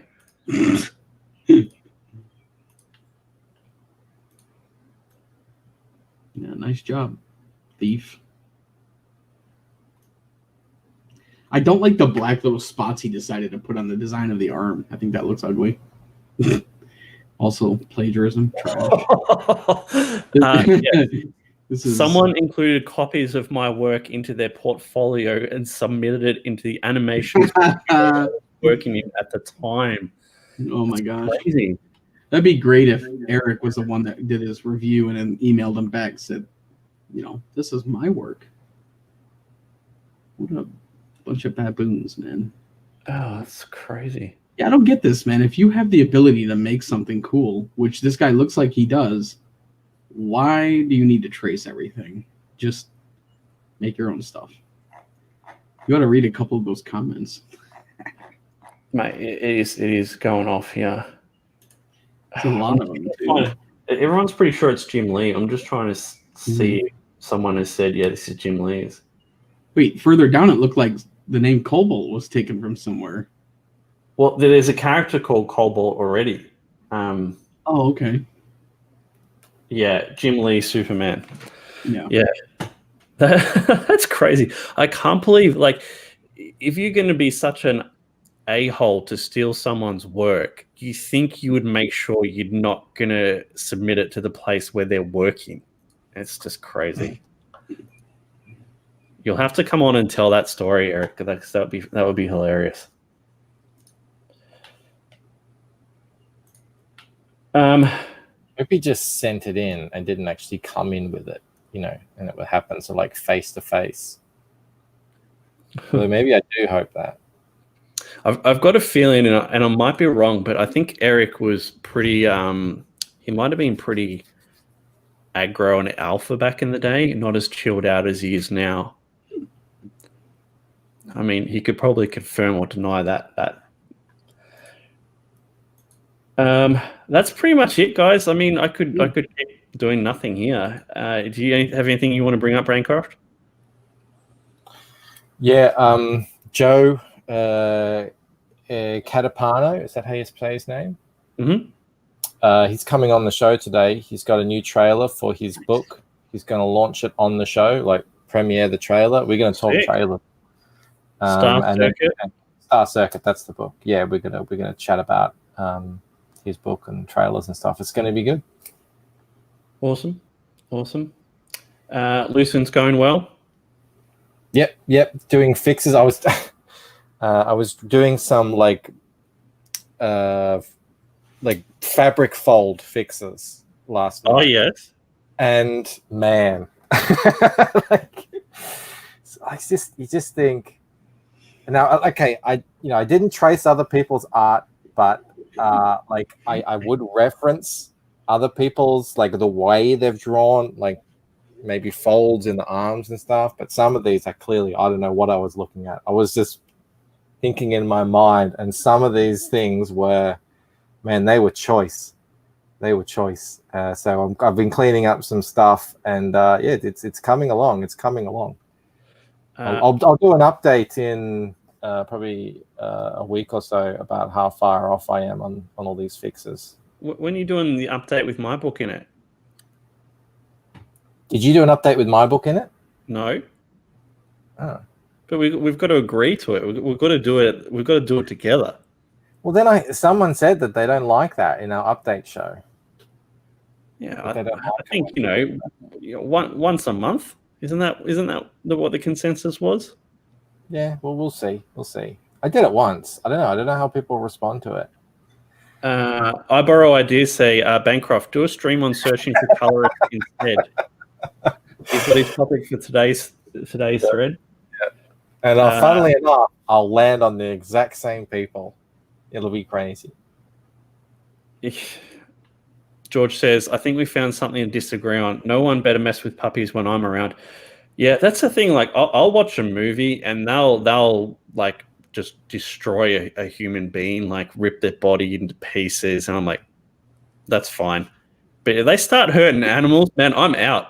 That's it. I'm done. That's why John Wick was so good, that first one, because they didn't need, like, what was the motivation? Well, they just come in and they killed his dog, and that was it. And that's all you needed. Like, why is this guy going on this crazy rampage? That's it. It works on so many levels. No, it wasn't the dog. That was the gift from his dead wife. I know. But I remember when I was a kid, I couldn't watch the Beethoven movies because people were mean to the dog in it. And I'm like, no, it's not happening, man. So I'm not watching it. Oh my god. Yeah, George, I'm the same, mate. That was the worst thing. Let's bring up the Lucent while we're here. We'll pad some time a little bit more. 656 35K. I got the backy yesterday. It's always good when you wake up and that's there. 656, man. Isn't that the name of some other comic company? Hmm. It's 56 Comics. Yeah, it is. It is. Wow. I think it is. 655. Yeah, it's 656. Yeah, very good. 564, 36711. Do you know who's getting a lot of backers? And I didn't realize how many they'd gotten. Professor Murph on War Party. Yeah. He has like 550 backers. What? Yeah. Yeah. How? It's going Turns nuts. up when he started getting on more shows. No one really noticed because he's selling them so cheaply that the number isn't huge. So it kind of went under the radar how many he was getting. But I remember he was sort of struggling for a while. And then I just went and checked. Like 500? 555, I think it's on. And that's I Am Legend too. Yeah, I don't want to watch that movie again because of the dog. Yeah, but I remember when he came on, he was struggling for backers. Yeah, because people didn't know him, and it seemed kind of too good to be true. The art, the colors. You get 5 books for $25. I mean, George was the same. He was, this just there's something seems off here, but there wasn't. It was, it was all perfectly. All you need to do, exactly what Badger said, is just get out and be on other people's streams. People see his face. He's a really cool guy. He's great on streams. He does his own channel now, so yeah, he's able to do it because he said something about part of it is he's not looking to make money on it. He's doing it because he wants to do it. So he's not taking profit from it. But I backed it as. Oh, sorry. Go ahead. I just chucked the link in chat if anyone wants to hop in. I'll keep it open for 24 more minutes. We'll go 2 hours. All right, 1 second. I just got to see who's knocking at my door. 1 second. But yeah, it was crazy. I remember when we did the fans show. You were on that, Badger, weren't you? Were you on that with us? Maybe. And George was going. He brought up. We were talking about like what campaigns need more love. And George was like, I don't get this campaign. Yeah, he's like, how can he do this for this price? This doesn't make sense. Is he a fraud? Blah blah blah blah. Yeah. And dude, Professor Murph took it the exact way you should take it, as constructive criticism, and addressed every single issue George had, and obviously a whole heap of other backers had about the campaign, and fixed it. He made a video about it, and from there it's just gone. Yeah, and you guys even offered advice for his crowdfund page on how to structure it, and like within 3 days, it was immensely more interesting and better to look at. We got really Hockey. with it. G'day, how are you? Mate, how are you? Hockey. Yeah, good. I'm just at work. Don't tell my boss. Thanks, Shane. I'm really looking forward to Replicator 3 when it's ready. Me too. Yeah, like with Replicator 3, I don't want to give the opinion that because we're working on Replicator 4 now that we're not focused on Replicator 3. I don't know if it comes across that way, but it's not my intention. My intention is that, we don't stop. We keep making, like, we want to keep going. We don't want to have a year wait in between books or longer. Like, we want to keep them going at a steady-ish pace. And just by doing that, we need to start working on 4. So yeah, I can't wait for 3 either. And 4 is going to be a doozy. 4 is going to be a doozy. And doozy is a good word, George. Doozy is a good word. Yeah, I'm excited. I'm excited for Replicator 3 and to read 1 and 2 as well. So because I don't know the story. I know, and George has built it up so high. Yeah, he has. Yeah, but it's good. We trust George, so it's good and bad when that happens. Because obviously people have very high expectations. I remember jumping onto a Shay stream once, and it was like 6 people in there, and they're like, "Oh, I can't wait for the loose, and I've got this. You better deliver on this. I have very high expectations for you." And you're like, "Yeah, great, awesome." You really you've really got to like when people start talking about it like that, you've got to bring it. There's no half-assing it at that point. Did that actually happen, or was that a lucid dream? Oh, it did happen. I was like, yeah, I'm working on it really hard. We got Crackhead in the house. How you going, Jeremy? What's going on, guys? How's everybody doing? Yeah, good.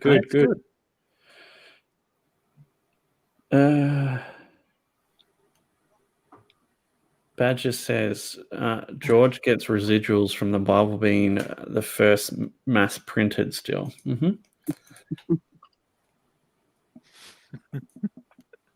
The video blew up that campaign. I received no residuals. Yes. Yeah. And that is something that he did really well. He put a secret perk link for his backers without shipping that they could all get, and that obviously worked out really well for him. Oh, nice. Yeah. Would you ever consider using one of these, mailing services that people have set up, like John Malin's? Yes. Hey, Billy. Hey. Billy gets to go up to here because you're on camera. He's got a picture. We've got to drop Badger down now because he's back to being a Badger. I was thinking, were I to do the shorter ones, the floppy comics, I would probably exclusively use one of those dudes, like either John. I know RJ Critical Blast is doing it as well. I think there's someone else doing it too. I mean, I don't know about those other guys, but I know I've received books from John in perfect condition. So he would be my number one pick to do it. I don't know if I would do it. I would like to. I just don't know if it'd work. Yeah. I know we recently fulfilled that Red Eyes campaign, and everyone that received that said it arrived great. So I got a book from him from Secret Door Productions or whatever he's called from him the other month. I don't know which book it was now, but that arrived perfectly as well. So yeah, I mean, definitely. What's the price he's charging? It's like, because you want the shit. Most people expect shipping to be $10 or so.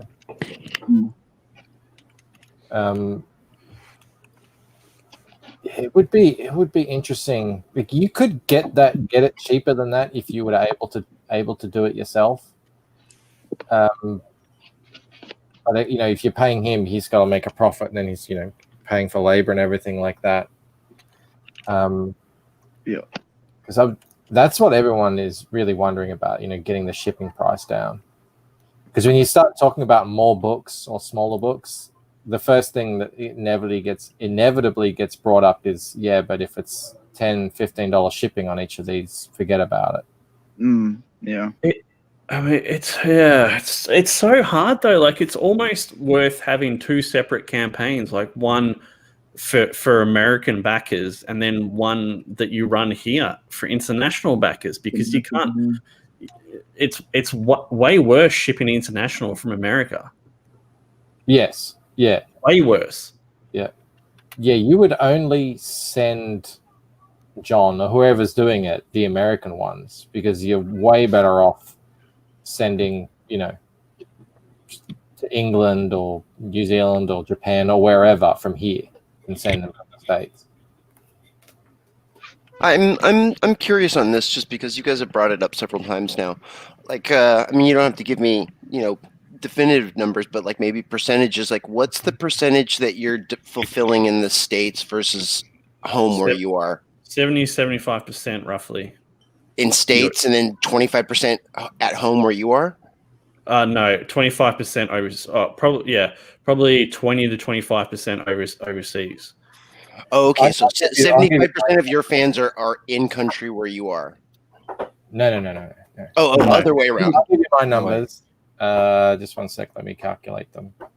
So it'd be 75% USA and then it'd be like 23% everywhere else in the world, and maybe like 2% here. Oh wow. Okay. Maybe more, but it's not heaps. Yeah, it just seems that I've got 8.5% of my orders are domestic. Oh, that's pretty good. Oh wow. Okay. What does that equate to in numbers? 45. Okay. And let me check. 439. I mean, it just seems like you could really, even percentage-wise, run your numbers of how much profit you'll be making if you keep the fulfillment from the United States versus everywhere else. You know, it's not something that I would suggest. I would suggest for your first campaign, especially if you've got like little bits, you know, like cards or head sketches and all that sort of stuff, doing it yourself, because it can get really bitty, you know, with all the little things, and just charge your shipping accordingly. But for the future, I'm definitely going to be, you know, looking into these things. Because it's for my campaign, it's 66% of the backers are in the US. It's funny. 6, huh? Oh. I would never have thought it would go below 70.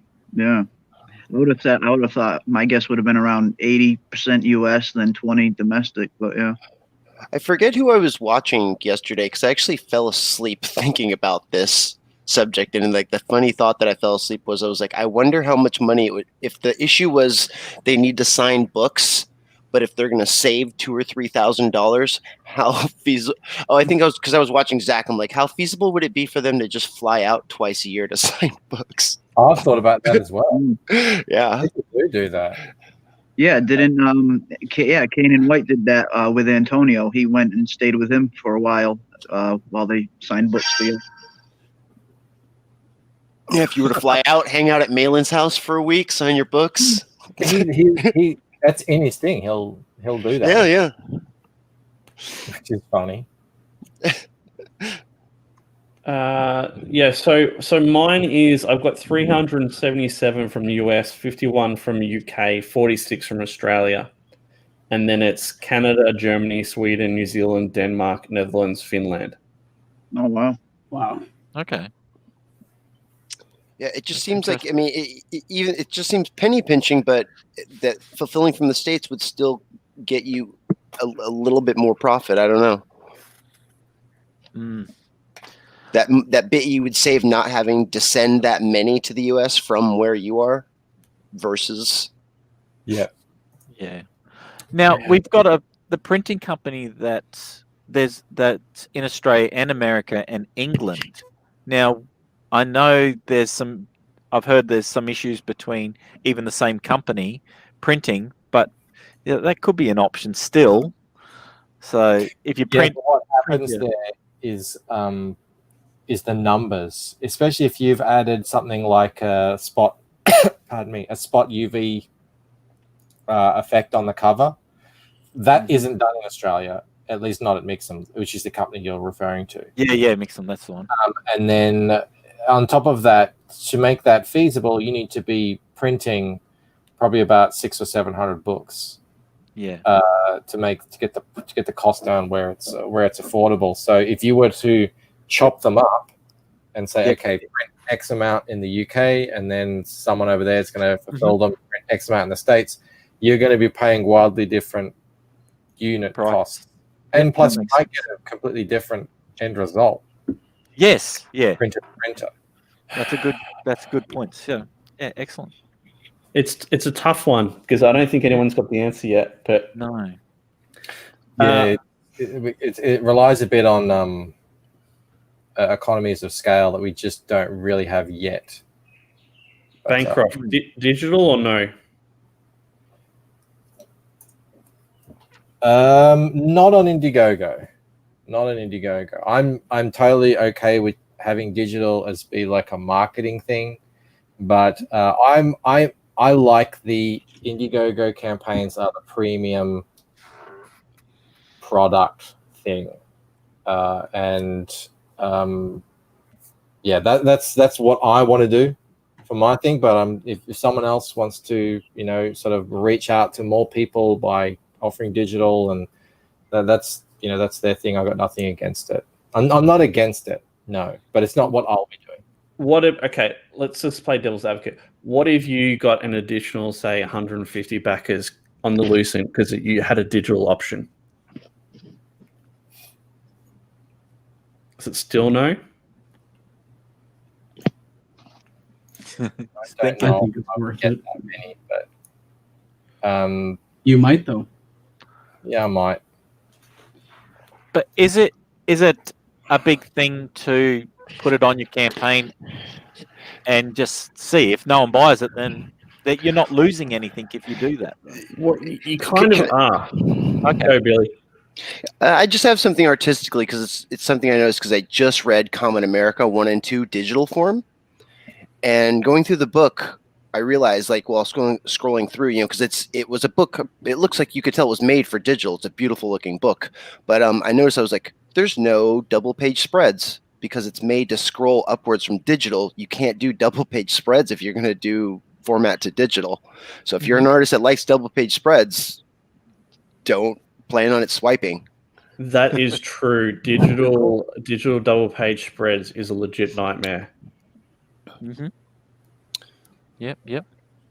As soon as I realized that, I was like, wow, that really changes the format of how an artist would have to present their work if they thought about doing a digital version versus a book version, because the book just automatically gives you that advantage. Yeah, good call.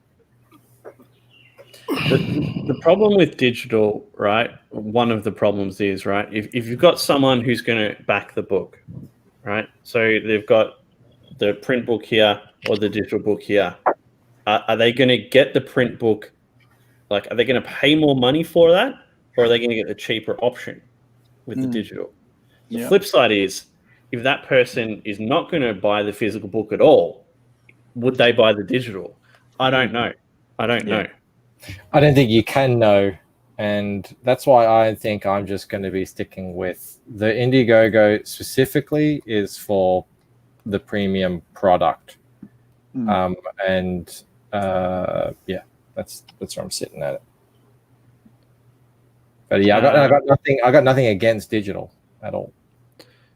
We've got Black Rose Comics in the back room. We're full at the moment, mate. But if someone drops out, I'll let you know. You can pop in. I'll jump out. You can bring Black Rose in. Okay. All right, mate. Thanks, guys. See you later, Hockey. I don't know how effective a marketing tool it was for him, but I think at a certain... You can bring Black Rose in. Okay. All right, mate. Thanks, guys. See you later, Hockey. I don't know how effective a marketing tool... Black Rose, turn your YouTube off. YouTube off, mate. I'm going to mute you. I'll come back to you in a minute. I'll unmute you. I don't know how effective a marketing tool it was, but I think after a certain... after you're maybe a certain age, I know that Mike S. Miller offered his first one digital free. Sorry about that. on his third campaign. Like, not till his third campaign did he give his first comic away for free digital. And I thought that was kind of neat. So it's like, hey, I'm on number 3. Here's digital one for free on my campaign page for number 3. Don't know how effective, but seemed interesting. It's a tough situation, right? Because we're like, we have to get more eyes on our projects. We have to get more backers. That's the thing that we always hear, right? But if we're not showing the book to anyone, how are we doing that? Yeah. Could Webtoon be an option? I think so. I mean, Nerium has been fairly successful on there, but I guess the whole anti-CG mindset is still running rampant there. But as long as keeping your head underwater, in that area, I mean, maybe not. No, I think it's a good option. I think all those options should be explored if it works for you. And yeah, I think that there should be a CG website that has like previews of everyone's book on it. They can find out who's got what. I don't know. Yeah. I mean, there is an artist out there. I think her name is Mecha Eratos, who did Red Comet Drive. I don't know if she's actually CG per se, but I mean, a lot of CGers know her, and she has a fairly successful webcomic on there. What's it called? Red Comet Drive. Hmm. It's very manga-ish. We had a pretty big Indiegogo or a pretty big campaign hit Indiegogo in the last week. Telemetry. It's like one of the biggest webtoons out there, and they just launched their book. Yeah, I haven't heard of it. Jim says Bancroft should throw up a digital tier just before fulfillment to experiment. Yeah. Oh yeah, that looks really good. Red Comet Drive. Yeah, I read it, and I apparently she's coming out with the full series later this year, but she's still working on it, and it is a phenomenal read from what I read so far. Well, I remember following this before the pre-campaign. I thought this would do a lot better. It's funny because I was curious about it because I thought something with a 9.8 webtoon rating would get a bigger launch here on Indiegogo. Here, I'll put the link in private chat. It's only gotten $2,000 in the last couple of days. I'm not saying only. I'm just saying I would think something that's at the top tier of webtoon would have had a bigger. The art looks really good. I don't know about if the webtoon rating system is what you How skewed it is, right? Oh, that looks nice. Okay. Yeah. Temerity. Well, I mean, the artist too is I think comes from the mainstream. Like he's a Marvel guy. He likes to draw spaceships, apparently. I mean, maybe it's just me, but this looks messy as hell. Yeah. It looks Kickstarter-y. Yeah, like graphic, more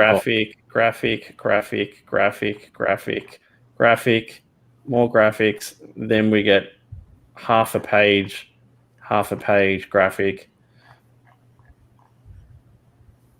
Yeah, I don't know. No, like I said, I was following it just because specifically, I've never read it before, but I just knew that it was a really popular webtoon, and I wanted to see how well their translation was, Oh, Art9 says if you really need a colorist, try to contact Kurt Russell. He's really solid in coloring the Replicator. Yeah, if you send me his details, I'll contact him. Speaking of Kurt Russell, I watched again a fantastic movie last night. I've seen it probably 3 or 4 times now. Bone Tomahawk, man. Who's seen that movie? Oh yeah, that's good. So good. That's a good movie. Yeah, with good. him and the other guy that was in Lost there, Matthew Fox, I think his name is. Yeah, it was a good movie. Dude, like Matthew Fox, right? Yeah. I think he's from the limited movies I've seen him in. I think he's actually a really good actor. He was really good in that, and he was really good in that Alex Cross movie where he played that assassin fighter dude. Yeah, the villain. Yep. Yeah. He was also pretty good in he was in one with Randy Quaid a few years ago. I forget the name of it. It's one where I think it was Vantage Point was the name of it. It's like you see the same terrorist act happening from like multiple different points of view. It's what I mean. It's like the same 30-minute stretch of movie told from 4 different POVs basically, and he's good in that. It's him and Dennis Quaid. Vantage Point. That's a good one. Yes. Yeah. I remember that. Yeah, he's good. So they're just arguing, and I want to bring it up. Rick says if a book is $25, sell it the digital for $25 because they save him with no shipping costs. And then someone said, where is it? Shane says $25 for a digital would be a big no for many. I agree. Where do you think the price point would be? Well, they have their digital up for $5 on that this campaign right here that we're looking at.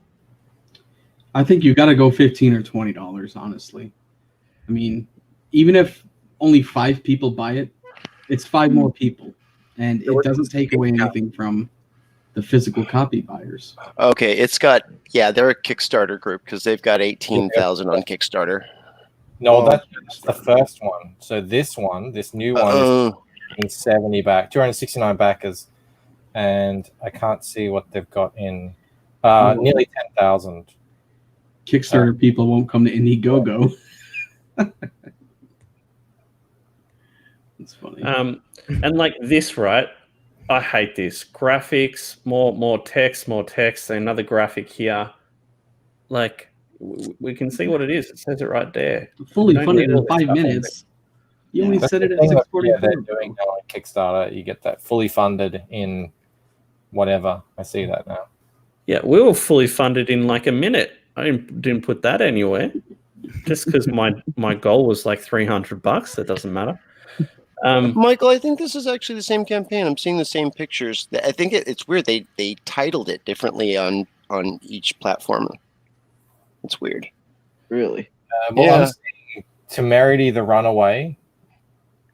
Yeah, but they both say Galactic Mercenaries for Hire at the top. But didn't that campaign wasn't that older? Because this one I'm looking at now, it says it's got 21 days to go. Yeah. On Kickstarter. The one on Indiegogo has 22 days left. Yeah. This might be a relaunch then. Maybe. How about this? Confusing to say the least. Can I get chat to agree or disagree? 75% of the book cost for digital. So if it's 25, it'd be like 18. Yes or no? Bancroft? I don't really think that. I think that's too much for digital. Billy? No? For a file. Badger? I say, 75% the basic tier book cost, because you're leaving money on the table regardless. Look at chat. That's just me, though, guys. I don't expect everybody to agree. Is this opposite day where no means yes? Yeah, okay. I just don't like digital. I mean, but Neither do I. 18. I don't know. 18 seems a bit high. I don't know much about digital though, so you're asking the wrong guy. But that's just 15. Can we get 10 at 15? the most? Can we get 14 here? I would say 12 for me. I know that sounds like a weird non-round number, but like 12 would be pushing it for me. What about the page count? Does that come into play with the price for digital? Max 5. Oh, For like, you know who beats that $5 number? Viz Media and Shonen Jump.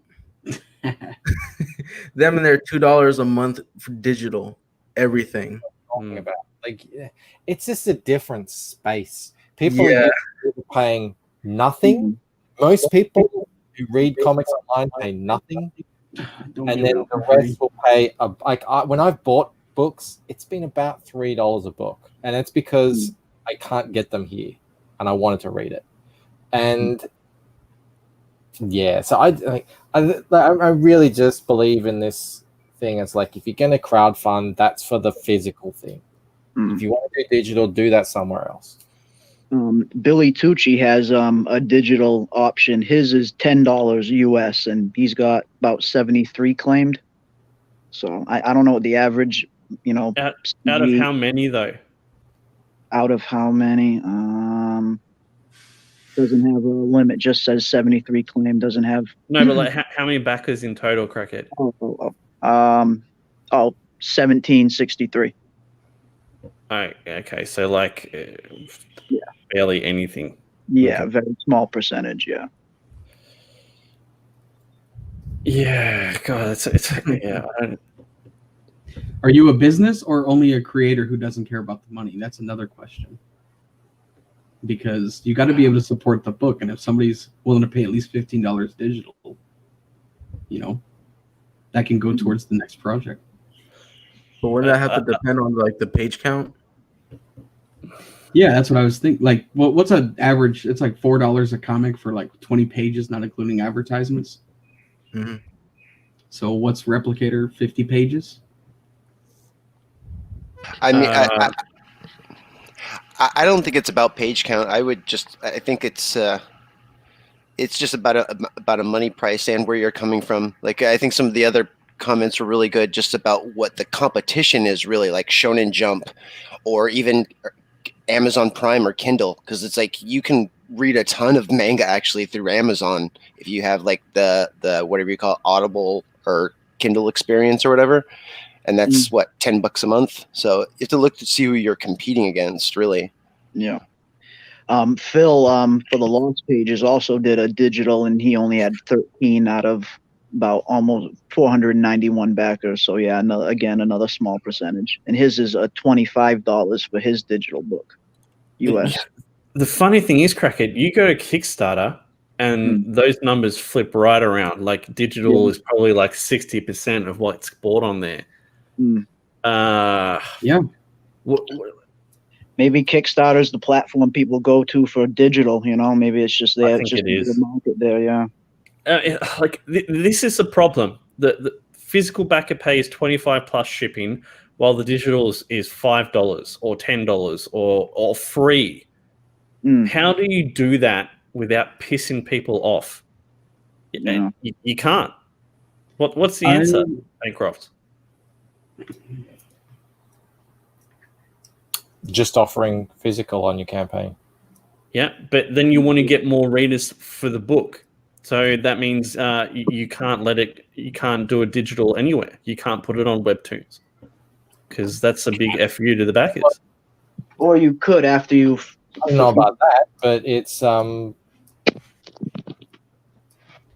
I don't think it's a big FU to the There backers. is a large percentage of people that read digital first and buy physical later. I mean, I'm one of those people. Yeah, me too. I see them all the time in convention. It depends on. Maybe it depends on. Yeah, I don't know. I don't know. Like, I've read plenty of stuff digital and then have backed the physical because I liked it and I wanted to support the guy and I wanted the actual book. Max Smith is one of them. I bought the entire Scurry series in the hardcover with the slipcase. Despite having read most of it online, it wasn't a problem to me. I don't like. That's why I like it when they're delineated. That the Indiegogo or whatever the crowdfund is for the physical premium copy. Mm-hmm. That's how I'd do it. Would it work if, say, you did the webtoons or you did like a free digital issue or whatever you want to do, right? Would it work if you did that 3 or 6 months after the physical has been delivered? Yeah, or just like a black and white version or something. I don't know. I don't feel like the people who are backing on Indiegogo are necessarily on Webtoon reading things anyway. So I agree with you, but I think like if someone spends 25 plus shipping and then they find out that they could have just got it for free, I'd be pissed off. Right? I know, like I want the book in my hand too, but I'd still be pissed off. Well, I guess that's up to each person. I wouldn't be personally, but I'm not sure why it would make somebody upset, because people who buy physical copies with comics or magazines, graphic novels, they want it because they love the physical book. I don't understand why you guys wouldn't offer it. There's a lot of people foreign that want to buy American comics, crowdfunding stuff. They can't afford the shipping. They can't afford the prices in America. Yeah, that's true too. Yeah, even if it's 5 people buying it, it's what is that, $55 more? I mean, if you're talking specifically Webtoons too, or Tapas or whatever, and you're talking about like a mobile format comic, usually it's a vertical thing. You're getting one panel per screen kind of thing. you're scrolling. It's a very different experience. It's a very different thing. Most people who are mainstream comic book fans don't like that and don't read comics like that. So I don't know how much crossover there is there. I think it's still doable. I just don't know. Yeah, I don't know how much. All I can say is, me personally, it doesn't annoy me. It was very jarring to get to a part in Lone Star and seeing a vampire halfway through a panel like this, and a bunch of people behind him like, ah! And then I was like, wait, what the hell? And then I scrolled up and then like saw a vampire coming through the other side of the screen like this, and then a bunch of other people like, ah! Like, it was extremely jarring. Like, it ruined the book. And Adams brings up a good point about what Ede says about the $25 comics and adding value when you can, usually physical bonuses. Exactly right. And the premium quality of the books and the collectability and all that sort of stuff. Yeah, it's like, if your friend says to you, "Hey, I've got a bootleg version of this new movie that you love. Do you want to come over and watch the cam version?" Nope. Are you going to watch that, or are you going to say, "No, I'll just wait and go to the cinema and get the real experience and pay for that"? When you guys are offering a digital tier, it's just like a PDF file, right? Mostly, yeah. Most of the ones I've seen on Indiegogo are PDFs, yeah. That's a really good example, Michael. I would say it even equates to like when you buy a Blu-ray, and on the Blu-ray it comes with a digital version that you can download to your phone or to your laptop, because a lot of laptops don't have disk drives anymore. It's an extra so that you can watch it on another platform, but you still want that Blu-ray disc so that you can watch it on your home theater, experience it the right way. Like the digital version is just that extra. Yeah. Yeah, I don't think there is a right answer. I think it depends on the creator themselves. If they think it's worth it, And I see what you're saying, Rob. I think some people will get pissed off and others won't care. And it's like almost every other question we ask in these streams. Yeah, it's true. All right, let me ask you this, Bancroft. Let's say the Lucian's finished, like it's complete, you're about to ship. But prior to this campaign, you've put it up places free, digitally. Do you think you'd still pull in the same backer number, or do you think it would be higher or lower? Absolutely. What? Which one? Oh yeah, no, I think it would be fine. I think you'd still say no. I don't think people are losing money. I think Mac Smith is the big example of this. Another one is Jason Brubaker. A lot of those guys release everything before on Webtoons or wherever, their own sites, and all it does is seem to get them more people looking at it. So, no, I don't think you would, lose huge numbers. I wouldn't put it on any other site, but offering it as a PDF on the campaign itself. But it's interesting. I don't know. Yeah, because at least that way they're contributing to the campaign, they're backing. Yeah. Well, and I know that the people that even do offer the digital, like the free digital when you back the physical, it's not like it's just up. I mean, I guess it could float around on the internet anywhere, but it's not like they just have it sitting up there forever. I know Tim Lim warned his backers several times, like, you have 7 days to download this, like, from this link. If you don't get it by then we're not providing it for you again at another time. Yeah, that doesn't work out well in past experiences, because people forget to download it, and then like a year later they're like, "Where's my link, man? I didn't get my link." I'm like, you did get it. Yeah, I'm the same. I have digital copies of Kill Journal, which Eric mentioned here, and the 8th. I've backed multiple books on Kickstarter back in the day digitally. Never read them. I won't read them. I'll wait for the physical copies to come in. Yeah, I think that's exactly the mentality that most people have. Yeah. So You know, I've certainly on the Lucent, you know, said, this is like premium, you know, printed.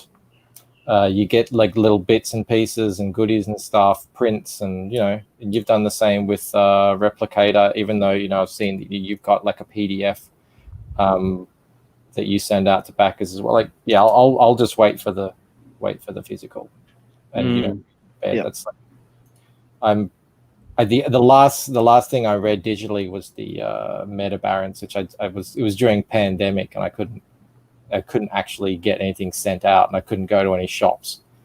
So, and yeah, no CG books are coming in because everything was stuck at the border. So yeah, I'll wait for the physical.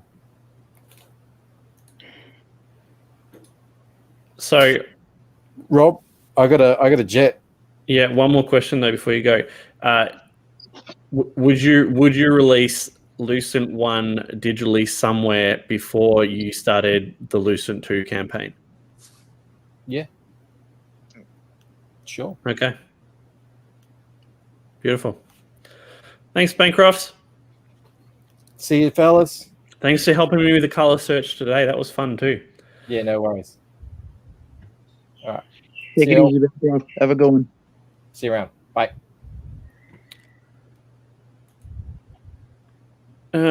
We might wrap it up in a minute. We'll go for 4 more minutes. We're already 16 minutes over what I said I was going to do. So I'm really excited to see how it's going to go, K Manifesto. I'm going to wait to the 3rd page of issue 4 because we've got some bullets flying and some minor explosions and flames and smoke. And I think, you know, that's always a good way to test someone out. You got some really good picks there, and if that guy from Shinobi Sasquatch is available, I mean, I know you didn't drop a price, but if you're saying it's affordable, oh heck yeah! Like that's like that he obviously has a very, I mean, that one page, the second one scrolling down, that's obviously he's got a very great like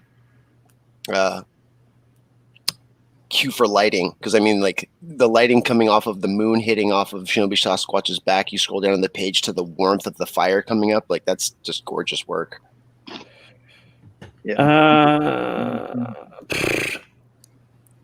don't know yet, Eric. I'm not sure what we're doing yet. It's one of those things I kick around in my mind, just like the weekly stretch goals.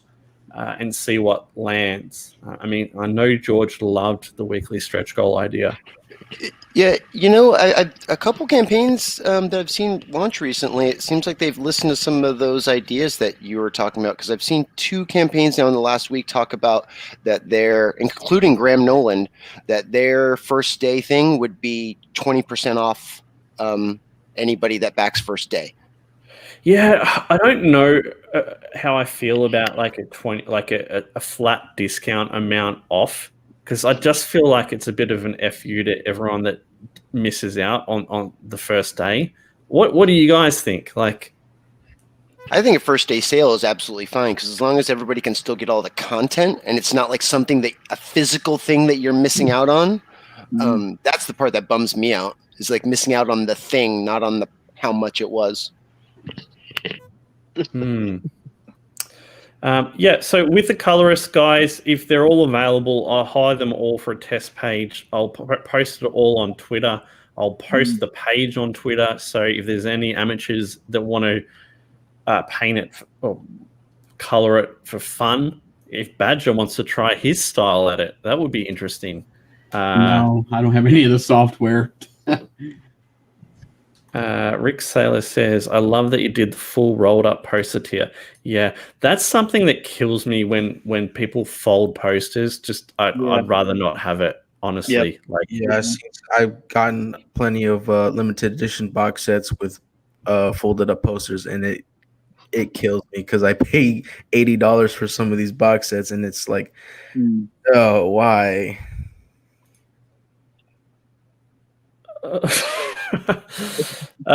George says, if you switch to weekly stretch goals, then you should get checked to make sure you didn't sustain a head injury. Dojo Kun says, first day discount missed is a major bummer. Yeah. And then he's going to do roll posters as well. You got to do roll posters, guys. Hockey says he can't color, but would give it a go. Jim Cox might have a crack at it. Jim can color a little bit, I think. Maybe. All right. Oh, here we go. So let me tell you the story of disappointment that is Clayton Barton.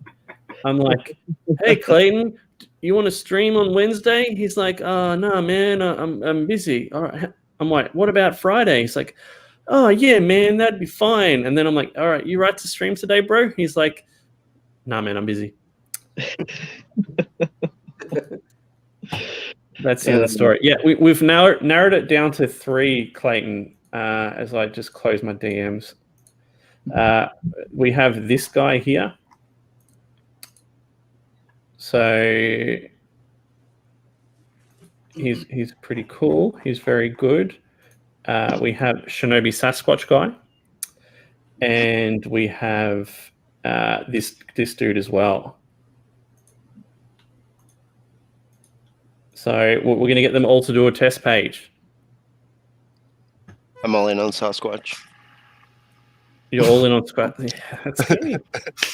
Badger, who's going to win, mate? If he has the time and you can, and he's reasonable, like to me, that one looks like he's the most proficient colorist that can actually light a scene again and again and again in different situations, like outdoor, indoor, interior, day, night, sunset. Like he looks like he's got the most capability, in my opinion.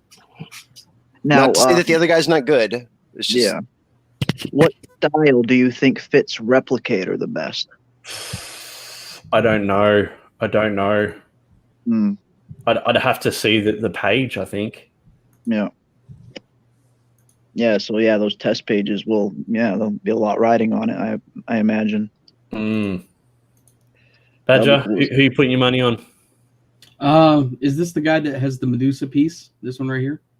I think it's this guy. It's a car, his family. That would be the other thing is you say you're saving the test page to be at the gunfight thingy? Yeah. I would. The other thing, if you can test their interior, exterior knowledge of lighting a scene. Like give them a day page, give them a night page, or an inside page, outside page. Or even it's a scene transitioning. Like if it's characters inside a building walking to outside a building, that's a hard scene to color. Like you want to know if they can color like characters walking inside and outside. That's a very good point, but I don't have that yet. I don't have it yet, and like just a consideration. To do it'd probably be like towards it'd probably be about a month's time before I had a page like that. So at least things to consider once you're asking for that. Like ask for interior, exterior, day, night, like lighting conditions, basically. Yeah, it's this guy. It's going to be interesting, man. I don't know how it's going to go. For me, of the 3, I like this guy, but I think all of them are probably capable of meeting the standard and the style you're looking for.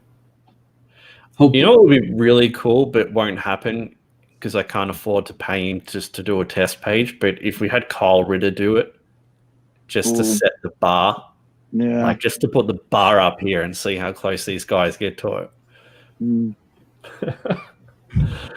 Yeah. All right. Crackhead and Black Rose, who do you think's going to win? I got my money on the Shinobi guy. Yeah. Because it's fantastic colors.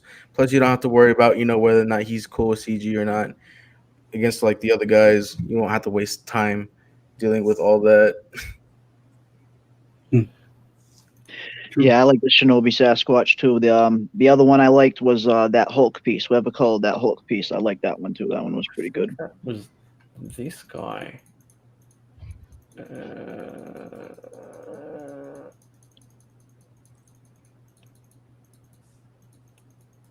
Oh, that was cool. That was a cool Venom. Yeah.